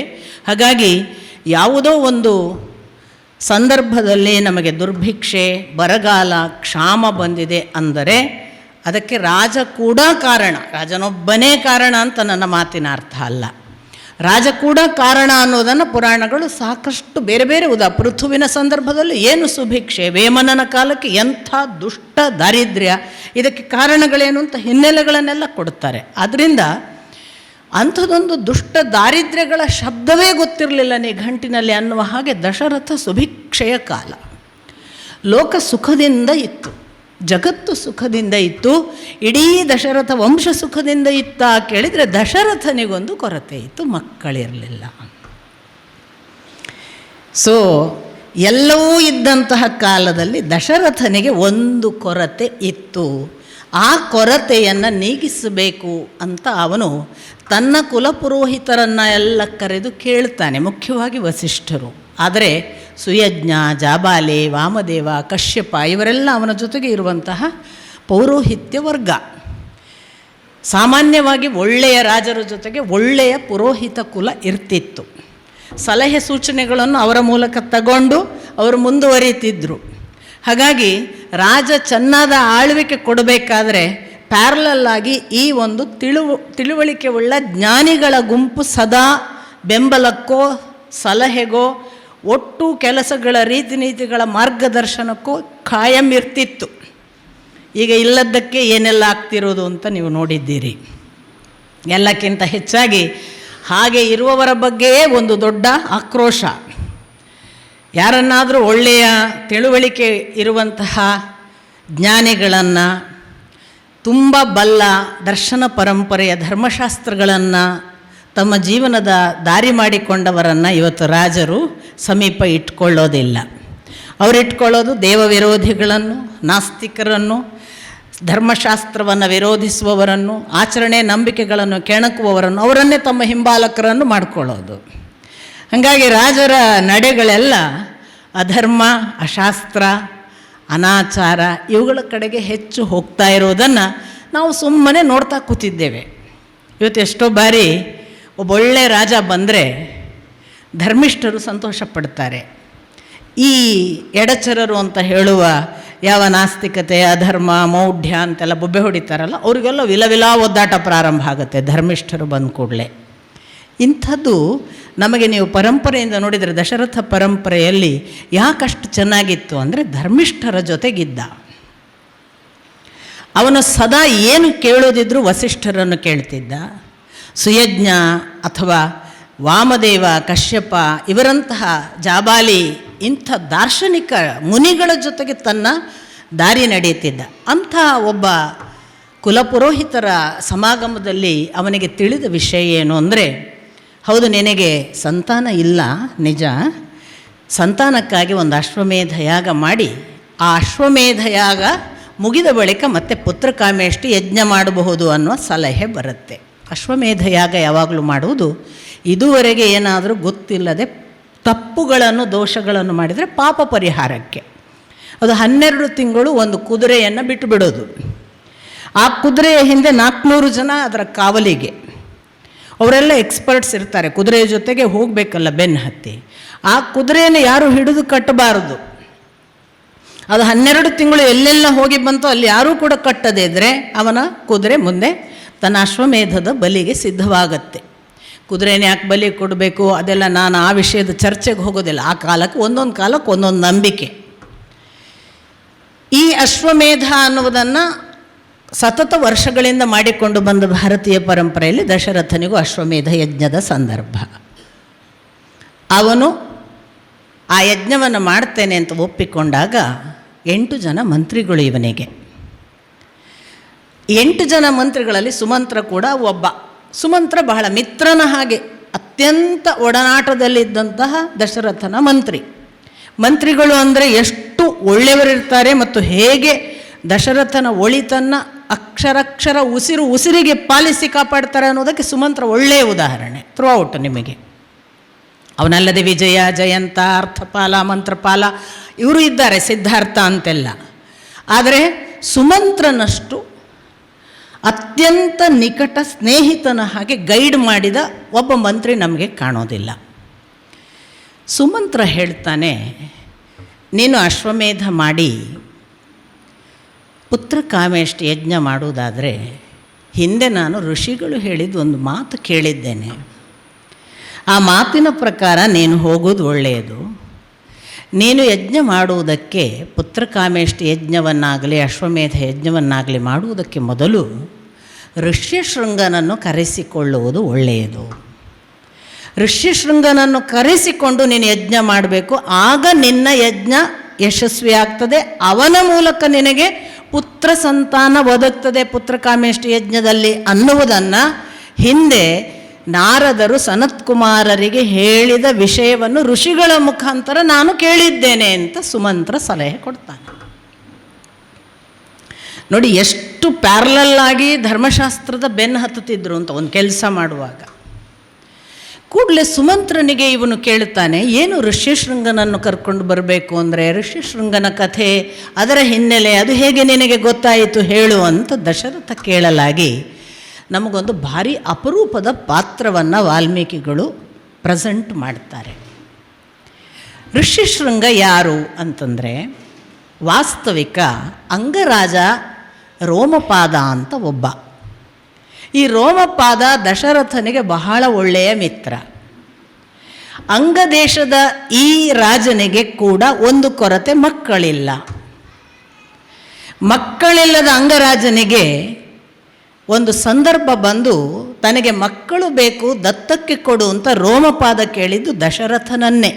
ಈಗ ಮತ್ತೆ ಕಾಂಟ್ರಡಿಕ್ಷನ್ ಅಲ್ವಾ, ಮಕ್ಕಳಿಲ್ಲ ಅಂತ ಇವ ಪುತ್ರಕಾಮೇಷ್ಟಿಗೆ ಹೊರಟಿದ್ದಾನೆ, ಅಂಥ ದಶರಥನ ಹತ್ರ ಮಕ್ಕಳನ್ನು ಕೇಳಿದ್ನಲ್ಲ. ಹೌದು, ಅಪ್ಪ ಹೇಳುವ ಪ್ರಕಾರ, ನನ್ನ ತಂದೆಯವರು ಹೇಳುವ ಪ್ರಕಾರ ದಶರಥನಿಗೆ ಸಾಕಷ್ಟು ಹೆಣ್ಣು ಮಕ್ಕಳಿದ್ದಿರಬೇಕು, ಗಂಡು ಮಕ್ಕಳು ಇರಲಿಕ್ಕಿಲ್ಲ. ಸಾಕಷ್ಟು ಅಂತ ಯಾಕೆ ಹೇಳ್ತಾರೆ ಅಂದರೆ, ನಮಗೆ ಉಲ್ಲೇಖ ಸಿಗುವುದು ಶಾಂತ ಅನ್ನುವ ಒಬ್ಬ ಹೆಣ್ಣು ಮಗಳ ಉಲ್ಲೇಖ ಮಾತ್ರ. ಅವ ದಶರಥ ಅವಳನ್ನು ದತ್ತಕ್ಕೆ ಕೊಟ್ಟ, ಶಾಂತ ಅನ್ನುವ ಹೆಣ್ಣು ಮಗಳನ್ನು ಅಂತ. ಈ ಶಾಂತ ಅನ್ನುವ ಹೆಣ್ಣು ಮಗಳು ಒಬ್ಬಳೇ ಇದ್ದಿದ್ರೂ ದತ್ತಕ್ಕೆ ಕೊಡ್ತಿರ್ಲಿಲ್ಲ ಅಂತ ಅಪ್ಪ ಹೇಳೋದು. ಅವಳು ಒಬ್ಬಳೇ ಮಗಳಾಗಿ ಇದ್ದಿದ್ರೂ ದಶರಥ ಕೊಡ್ತಿರಲಿಲ್ಲ. ಯಾಕೆ ನಮಗೆ ಕುಂತಿಯ ವಿಷಯದಲ್ಲೂ ಹಾಗೆ ಗೊತ್ತಾಗುತ್ತೆ. ಕುಂತಿಗೆ ಬೇರೆ ಬೇರೆ ಸಹೋದರಿಯರಿದ್ದರಿಂದ ಕುಂತಿ ಭೋಜನಿಗೆ ಪೃಥಾಳನ್ನು ಕೊಟ್ಟ ಆ ಕಾಲಕ್ಕೆ. ಹೀಗೆ ಅಪ್ಪ ಒಂದು ಊಹೆ ಮಾಡ್ತಾರೆ, ಬಹುಶಃ ಗಂಡು ಸಂತಾನ ಇರಲಿಲ್ಲ, ತನ್ನ ಮಗ ಬೇಕು ನಾಳೆ ರಾಜ್ಯಾಭಿಷೇಕ ಮಾಡೋದಕ್ಕೆ, ಅದಕ್ಕಾಗಿ ಮಕ್ಕಳಿರಲಿಲ್ಲ ಅನ್ನುವ ಉಲ್ಲೇಖವೇ ಹೊರತು ಹೆಣ್ಣು ಮಕ್ಕಳು ಇದ್ದಿರಬೇಕು. ಮತ್ತು ನಿಕಟ ಸ್ನೇಹಿತ, ಒಳ್ಳೆಯ ಇದರಲ್ಲಿದ್ದ, ವ್ಯವಸ್ಥಿತವಾಗಿ ಮಗಳನ್ನು ಕೊಟ್ಟ, ಶಾಂತಾಳನ್ನು. ಆದರೆ ಅವನು ಅಷ್ಟು ಒಳ್ಳೆಯ ಧರ್ಮಿಷ್ಠ ಇದ್ದಿರಲಿಕ್ಕಿಲ್ಲ. ಅವನ ತಪ್ಪಿನ ಫಲವಾಗಿ ಅಂತಲೇ ಮತ್ತೆ ವಾಲ್ಮೀಕಿಗಳು ದಾಖಲಿಸುವುದು, ರೋಮಪಾದನ ತಪ್ಪಿನ ಫಲವಾಗಿ ಅಲ್ಲಿ ದುರ್ಭಿಕ್ಷೆ ಬಂತು ಅಂತ. ಇತ್ತ ಅವನಿಗೆ ಯಾರೋ ಸಲಹೆ ಕೊಡ್ತಾರೆ, ನಿನ್ನ ಅಂಗದೇಶದ ದುರ್ಭಿಕ್ಷೆ ನಾಶವಾಗಬೇಕಾದರೆ ಅಥವಾ ಅದು ಇಲ್ಲವಾಗಬೇಕಾದರೆ ನೀನು ಋಷ್ಯಶೃಂಗನನ್ನು ನಿನ್ನ ರಾಜ್ಯಕ್ಕೆ ಪಾದಾರ್ಪಣೆ ಮಾಡುವ ಹಾಗೆ ಮಾಡು. ತುಂಬ ವಿಶೇಷ ಸಂಗತಿಗಳೆಲ್ಲ ಇವೆ. ಇವು ಬರೀ ಕಥೆಗಳಲ್ಲ, ನನ್ನ ಪ್ರಕಾರ ನಮ್ಗೆ ತುಂಬ ಮೆಸೇಜ್ಗಳಿವೆ ಅಂತ ನಾನು ಭಾವಿಸೋದು. ಈ ಋಷ್ಯಶೃಂಗ ಯಾರು ಅಂತ ರೋಮಪಾದನಿಗೆ ಗೊತ್ತಿಲ್ಲ. ರೋಮಪಾದ ಹೇಳ್ತಾನೆ, ಯಾರು ಋಷ್ಯಶೃಂಗ, ಅವನನ್ನು ಯಾರು ಎಲ್ಲಿಂದ ಕರ್ಕೊಂಡು ಬರಬೇಕು, ಹೇಗೆ ಅಂತ. ಆಗ ಋಷ್ಯಶೃಂಗನ ಕಥೆ ಪ್ರಕಟವಾಗುತ್ತೆ. ವಾಸ್ತವಿಕ ಋಷ್ಯಶೃಂಗ ಯಾರು ಅಂದರೆ ವಿಭಂಡಕ ಅಂತ ಒಬ್ಬ ಋಷಿ. ವಿಭಂಡಕ ಅನ್ನುವ ಋಷಿಗೆ ತನ್ನ ಒಳ್ಳೆಯ ಕಠೋರ ತಪಸ್ವಿ ಆತ. ತಪಸ್ಸಿನಲ್ಲಿ ಊರ್ಧ್ವರೇತಸ್ಕ, ಅವನಿಗೆ ಎಂದೂ ಕೂಡ ಬ್ರಹ್ಮಚರ್ಯವೇ ಅವನ ಪಾಲನೆ. ಅವನು ಸ್ತ್ರೀಯ ಕಡೆಗೆ, ಹೆಣ್ಣಿನ ಕಡೆಗೆ ಅಥವಾ ಕಾಮದ ಕಡೆಗೆ ಏನು ಸೋತವನಲ್ಲ. ಆದರೆ ಅಂತಹ ವಿಭಂಡಕನಿಗೆ ಒಂದು ದಿನ ತಾನು ನದಿಯಲ್ಲಿ ಸ್ನಾನ ಮಾಡಬೇಕು ಅಂತ ಹೋಗುವಾಗ ಆಕಾಶ ಮಾರ್ಗದಲ್ಲಿ ಹೋಗುವ ಊರ್ವಶಿ ಸೆಳೀತಾಳೆ. ಪ್ರಥಮ ಬಾರಿಗೆ ಅವನಿಗೆ ಒಂದು ದೈಹಿಕವಾದ ದೌರ್ಬಲ್ಯವಾಗಿ ಆ ಸೆಳೆತ ಅವನನ್ನು ಕರೆದುಕೊಳ್ಳುತ್ತೆ. ಆ ಉರ್ವಶಿಯ ಸೆಳೆತಕ್ಕೆ ಬಿದ್ದಂತಹ ವಿಭಂಡಕ ನದಿಯಲ್ಲಿಯೇ ತಾನು ದೈಹಿಕವಾಗಿ ಅಧೋರೇತಸ್ಕನಾಗಿ ತನ್ನ ರೇತಸ್ಸನ್ನು ನದಿಯಲ್ಲಿ ವಿಸರ್ಜನೆ ಮಾಡ್ತಾನೆ. ಹೀಗೆ ನದಿಯಲ್ಲಿ ರೇತಸ್ಸು ವಿಸರ್ಜನೆ ಆದದ್ದನ್ನು ಜಿಂಕೆ ಕುಡಿಯುತ್ತದೆ. ಹಾಗೆ ಕುಡಿದ ಜಿಂಕೆಯಿಂದ ಹುಟ್ಟಿದ ಮಗ ಋಷ್ಯಶೃಂಗ. ಅವನಿಗೆ ರೇತಸ್ಸು ವಿಭಂಡಕನದು, ಆ ಜಿಂಕೆ ಕುಡಿದದ್ದು ರೇತಸ್ಸು ವಿಭಂಡಕನದು. ಆದರೆ ಜಿಂಕೆಯ ಗುಣ ಕೋಡು ಇತ್ತಂತೆ, ಹಾಗೆ ಋಷ್ಯಶೃಂಗ ಅಂತ ಅವನಿಗೆ ಹೆಸರಾಯಿತು ಅಂತ ಕಥೆ ಹೇಳುತ್ತೆ. ಭಾರತೀಯ ಪರಂಪರೆಯಲ್ಲಿ ಪ್ರಾಣಿಗಳ ಜೊತೆಗೆಲ್ಲ ಸಮಾಗಮ ಇತ್ತು ಅಂತ ಋಷಿಗಳ ಕಥೆ ಹೇಳುತ್ತೆ ಅಂತ ವ್ಯಾಖ್ಯಾನ ಮಾಡೋರು ಇದ್ದಾರೆ. ನಾನು ಎರಡು ವಿಷಯ, ಒಂದು ವೇಳೆ ಪ್ರಾಣಿ ಮುಖೇನ ಸಮಾಗಮ ಮಾಡಿ ಮಕ್ಕಳನ್ನು ಹಡೆಯುವ ಸಾಮರ್ಥ್ಯ ಇತ್ತು, ಅದನ್ನು ಮಾಡಿದ್ರು ಅಂತಾದರೆ ಎಷ್ಟು ಅದನ್ನು ಟ್ರಾನ್ಸ್ಪರೆಂಟಾಗಿ ಬಹಳ ಬಹಳ ಘೋಷಣಾತ್ಮಕವಾಗಿ ಗುಟ್ಟಿಲ್ಲದೆ ಹೇಳ್ತಾರಲ್ಲ, ಅದಕ್ಕೆ ಸೆಲ್ಯೂಟ್ ನನ್ನದು. ಒಂದು ವೇಳೆ ಅವರು ಹಾಗೆ ಮಾಡಿದರೆ, ನಮ್ಮಲ್ಲಿ ತಾಕತ್ತಿದೆಯಾ ಹೇಳಿ ನೋಡೋಣ, ನಾನು ಪ್ರಾಣಿಗಳ ಜೊತೆಗೆ ಸಮಾಗಮ ಮಾಡಿದ್ದೀನಿ ಅಂತ. ಒಬ್ಬ ಮನುಷ್ಯ ಬೇಕಾದಷ್ಟು ಮಾಡಿದವರು ಅನೇಕ ಜನ. ಇವತ್ತು ನನ್ನನ್ನು ತಪ್ಪು ತಿಳಿಬೇಡಿ, ಅನೇಕ ಜನ ನಾಯಿ ಸಾಕೋದು ಯಾವುದೋ ಬೇರೆ ಕೆಲಸಕ್ಕಿದೆ. ಇಂಥದ್ದು ನಡೀತಿದೆ ಇವತ್ತಿನ ಕಾಲದಲ್ಲಿ. ಯಾವ ಒಬ್ಬ ಗಂಡಸು ಯಾವ ಒಬ್ಬ ಹೆಣ್ಮಗಳು ನಾನು ಇದನ್ನು ಮಾಡಿದ್ದು ಇಂಥ ಕಾರಣಕ್ಕಾಗಿ, ನನಗೆ ನಾನು ಇಂಥ ಪ್ರಾಣಿಯಿಂದ ಸುಖ ಪಡೆದೇನು ಹೇಳುವ ಧೈರ್ಯ ಮಾಡಿದ್ದೇವೆ ನಾವು. ಅಷ್ಟರ ಮಟ್ಟಿಗೆ ಅವರು ಧೀರರಲ್ವಾ. ನಾವು ಆ ಮಗುವನ್ನು ಆ ಪ್ರಾಣಿಯಿಂದ ಹುಟ್ಟಿಸಿದ್ದೇವೆ ಅಂತ ಘಂಟಾಘೋಷವಾಗಿ ಹೇಳ್ತಾರಲ್ಲ, ಒಂದು ವೇಳೆ ಅವರು ಹಾಗೆ ಹೆತ್ತದ್ದಾದರೆ ಅದು ಹಾಗಲ್ಲ. ನಾನು ನಮ್ಮ ಒರಟುತನದ ವ್ಯಾಖ್ಯಾನಕ್ಕೆ ಒರಟುತನವಾಗಿ ಪ್ರತಿಕ್ರಿಯಾತ್ಮಕವಾಗಿ ಹೇಳಿದ್ದು, ಅದು ಹಾಗಲ್ಲ. ಅದು ಹೇಗೆ ಅಂದರೆ, ಪರ್ಜನ್ಯಾದನ್ನಃ ಅನ್ನಾತ್ ಪ್ರಾಣಃ ಪ್ರಾಣಾತ್, ಇದು ಒಂದು ಪ್ರೋಸೆಸ್. ಇದನ್ನು ವೇದಗಳು ಹೇಳ್ತವೆ, ಇದನ್ನು ಭಗವದ್ಗೀತೆಯಲ್ಲಿ ಕೃಷ್ಣನೂ ಹೇಳ್ತಾನೆ. ನೀನು ಯಾವ ಯಜ್ಞ ಮಾಡ್ತಿ, ಯಜ್ಞದಿಂದ ಪರ್ಜನ್ಯ. ನಿನ್ನ ಯಾವ ಕರ್ಮ ಇದೆ, ಯಜ್ಞ ಅಂದರೆ ಕರ್ಮ ಅಂದ್ಕೊಳ್ಳಿ, ನೀನು ಮಾಡುವ ಒಳ್ಳೆಯ ಮತ್ತು ಕೆಟ್ಟ ಕರ್ಮಗಳಿಂದ ಮಳೆ, ಮಳೆಯಿಂದ ಆಹಾರ, ಆಹಾರದಿಂದ ಪ್ರಾಣ. ಈ ಪ್ರಾಣ ಹುಟ್ಟಬೇಕಾದ್ರೆ ನೀನು ಯಾವುದನ್ನು ತಿಂತೀಯಲ್ಲ ಅದರಿಂದ ಆ ಪ್ರಾಣ ಹುಟ್ಟುತ್ತೆ. ಹಾಗಾಗಿ ಒಂದು ಪ್ರಾಣ ಸೃಷ್ಟಿ ಆಯಿತು ಅಂದರೆ ಆ ಪ್ರಾಣ ಯಾವ ಆಹಾರ ತಿಂದಿದೆ ಅದಕ್ಕನುಗುಣವಾಗಿ ಇರ್ತದೆ ಅಂತ ಸ್ಪಷ್ಟವಾದ ನಿರ್ದೇಶ. ಇದು ಆರಂಭದಿಂದ, ವೇದಕಾಲದಿಂದ. ಅಥವಾ ಪರಸ್ಪರ ಸುರತ ಕ್ರೀಡೆಯಲ್ಲಿ ತೊಡಗಿದಾಗ ಈಗೇನಾದರೂ ಶಿವ ತನ್ನ ರೇತಸ್ಸನ್ನು ಸ್ಖಲಿಸಿದರೆ ಆಗ ಹುಟ್ಟುವ ಮಗ ಏನಾಗಬಹುದು ಅನ್ನೋ ಭಯ ಹುಟ್ಟಿ ದೇವತೆಗಳು ನೀನು ರೇತಸ್ಸನ್ನು ಸ್ಖಲಿಸಬಾರದು, ವಿಸರ್ಜಿಸಬಾರದು ಅಂತ ಬೇಡಿಕೊಂಡ್ರಂತೆ. ಹಾಗೆ ಬೇಡಿಕೊಂಡದ್ದಕ್ಕೆ ಶಿವ ದೇವತೆಗಳ ಸುಖ ಅಥವಾ ಸಂತೋಷವನ್ನು ಮತ್ತು ದೇವಲೋಕದ ಎಲ್ಲ ಜಗತ್ತಿನ ಅನುಕೂಲಕ್ಕಾಗಿ ಆಯಿತು, ನಾನು ಅದನ್ನು ಹಾಗಾದರೆ ಇವಳಲ್ಲಿ ವಿಸರ್ಜಿಸುವುದಿಲ್ಲ, ಯಾಕೆಂದರೆ ಅವಳು ಧಾರಣೆ ಮಾಡಲಾರಳೋ ಏನೋ ಅನ್ನೋ ಭಯವೂ ಇತ್ತು ಅಂತ.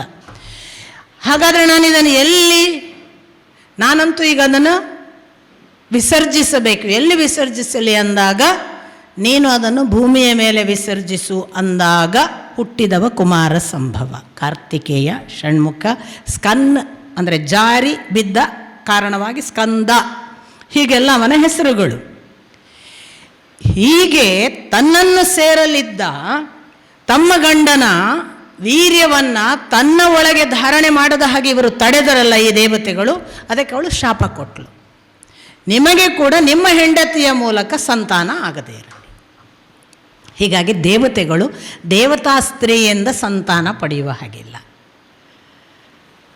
ಆಗ ಗಂಧರ್ವ ಸ್ತ್ರೀಯರ ಮುಖಾಂತರ ಅವರು ಪಡೆದರ ಸಂತಾನವೇ ನಿಮಗೆ ಸೂರ್ಯ ಒಬ್ಬ ಗಂಧರ್ವ ಸ್ತ್ರೀಯ ಮೂಲಕ ಪಡೆದದ್ದೇ ಸುಗ್ರೀವ.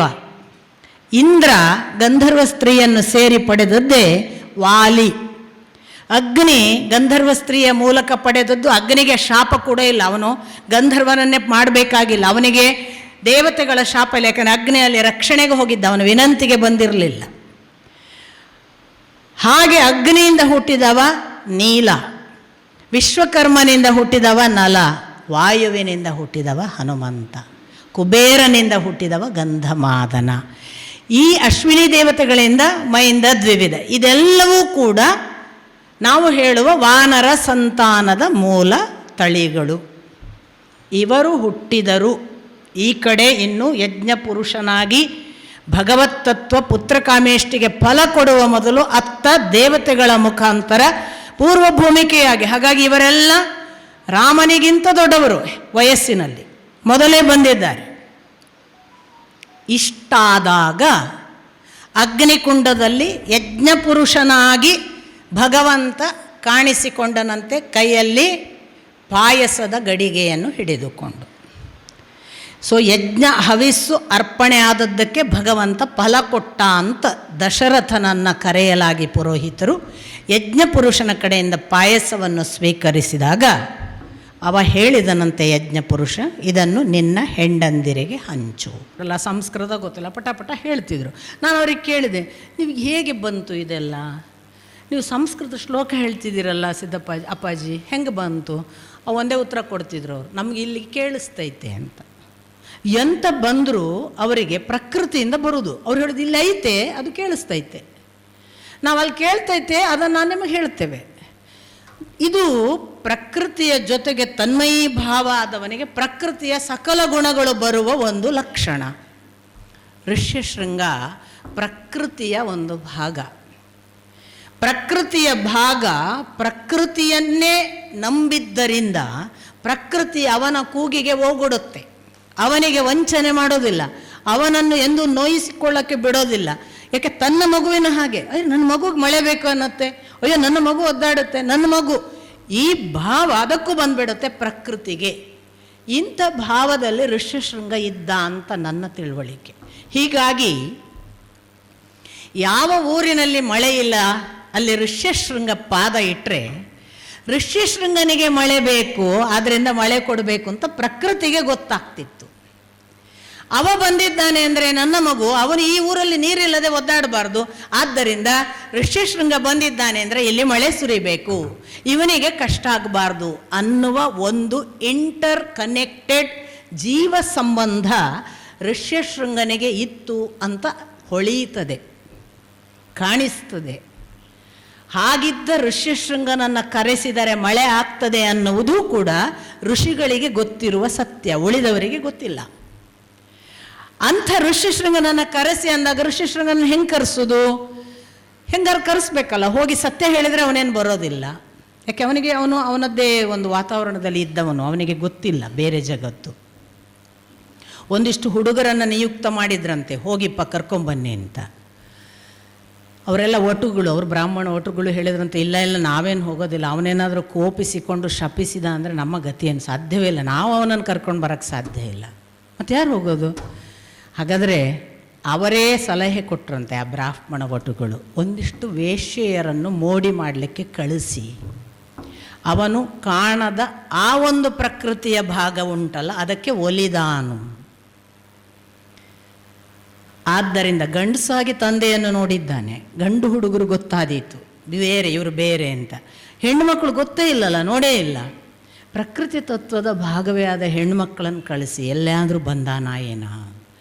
ಸರಿ, ಅದಕ್ಕನುಗುಣವಾಗಿ ವೇಶ್ಯೆಯರನ್ನು ಸಿದ್ಧ ಮಾಡಿ ಅದಕ್ಕೆ ಬೇಕಾದಂತಹ ಎಲ್ಲ ಜವಾಬ್ದಾರಿಗಳನ್ನು ರೋಮಪಾದ ತೆಗೆದುಕೊಂಡು ಕಳುಹಿಸಿದ.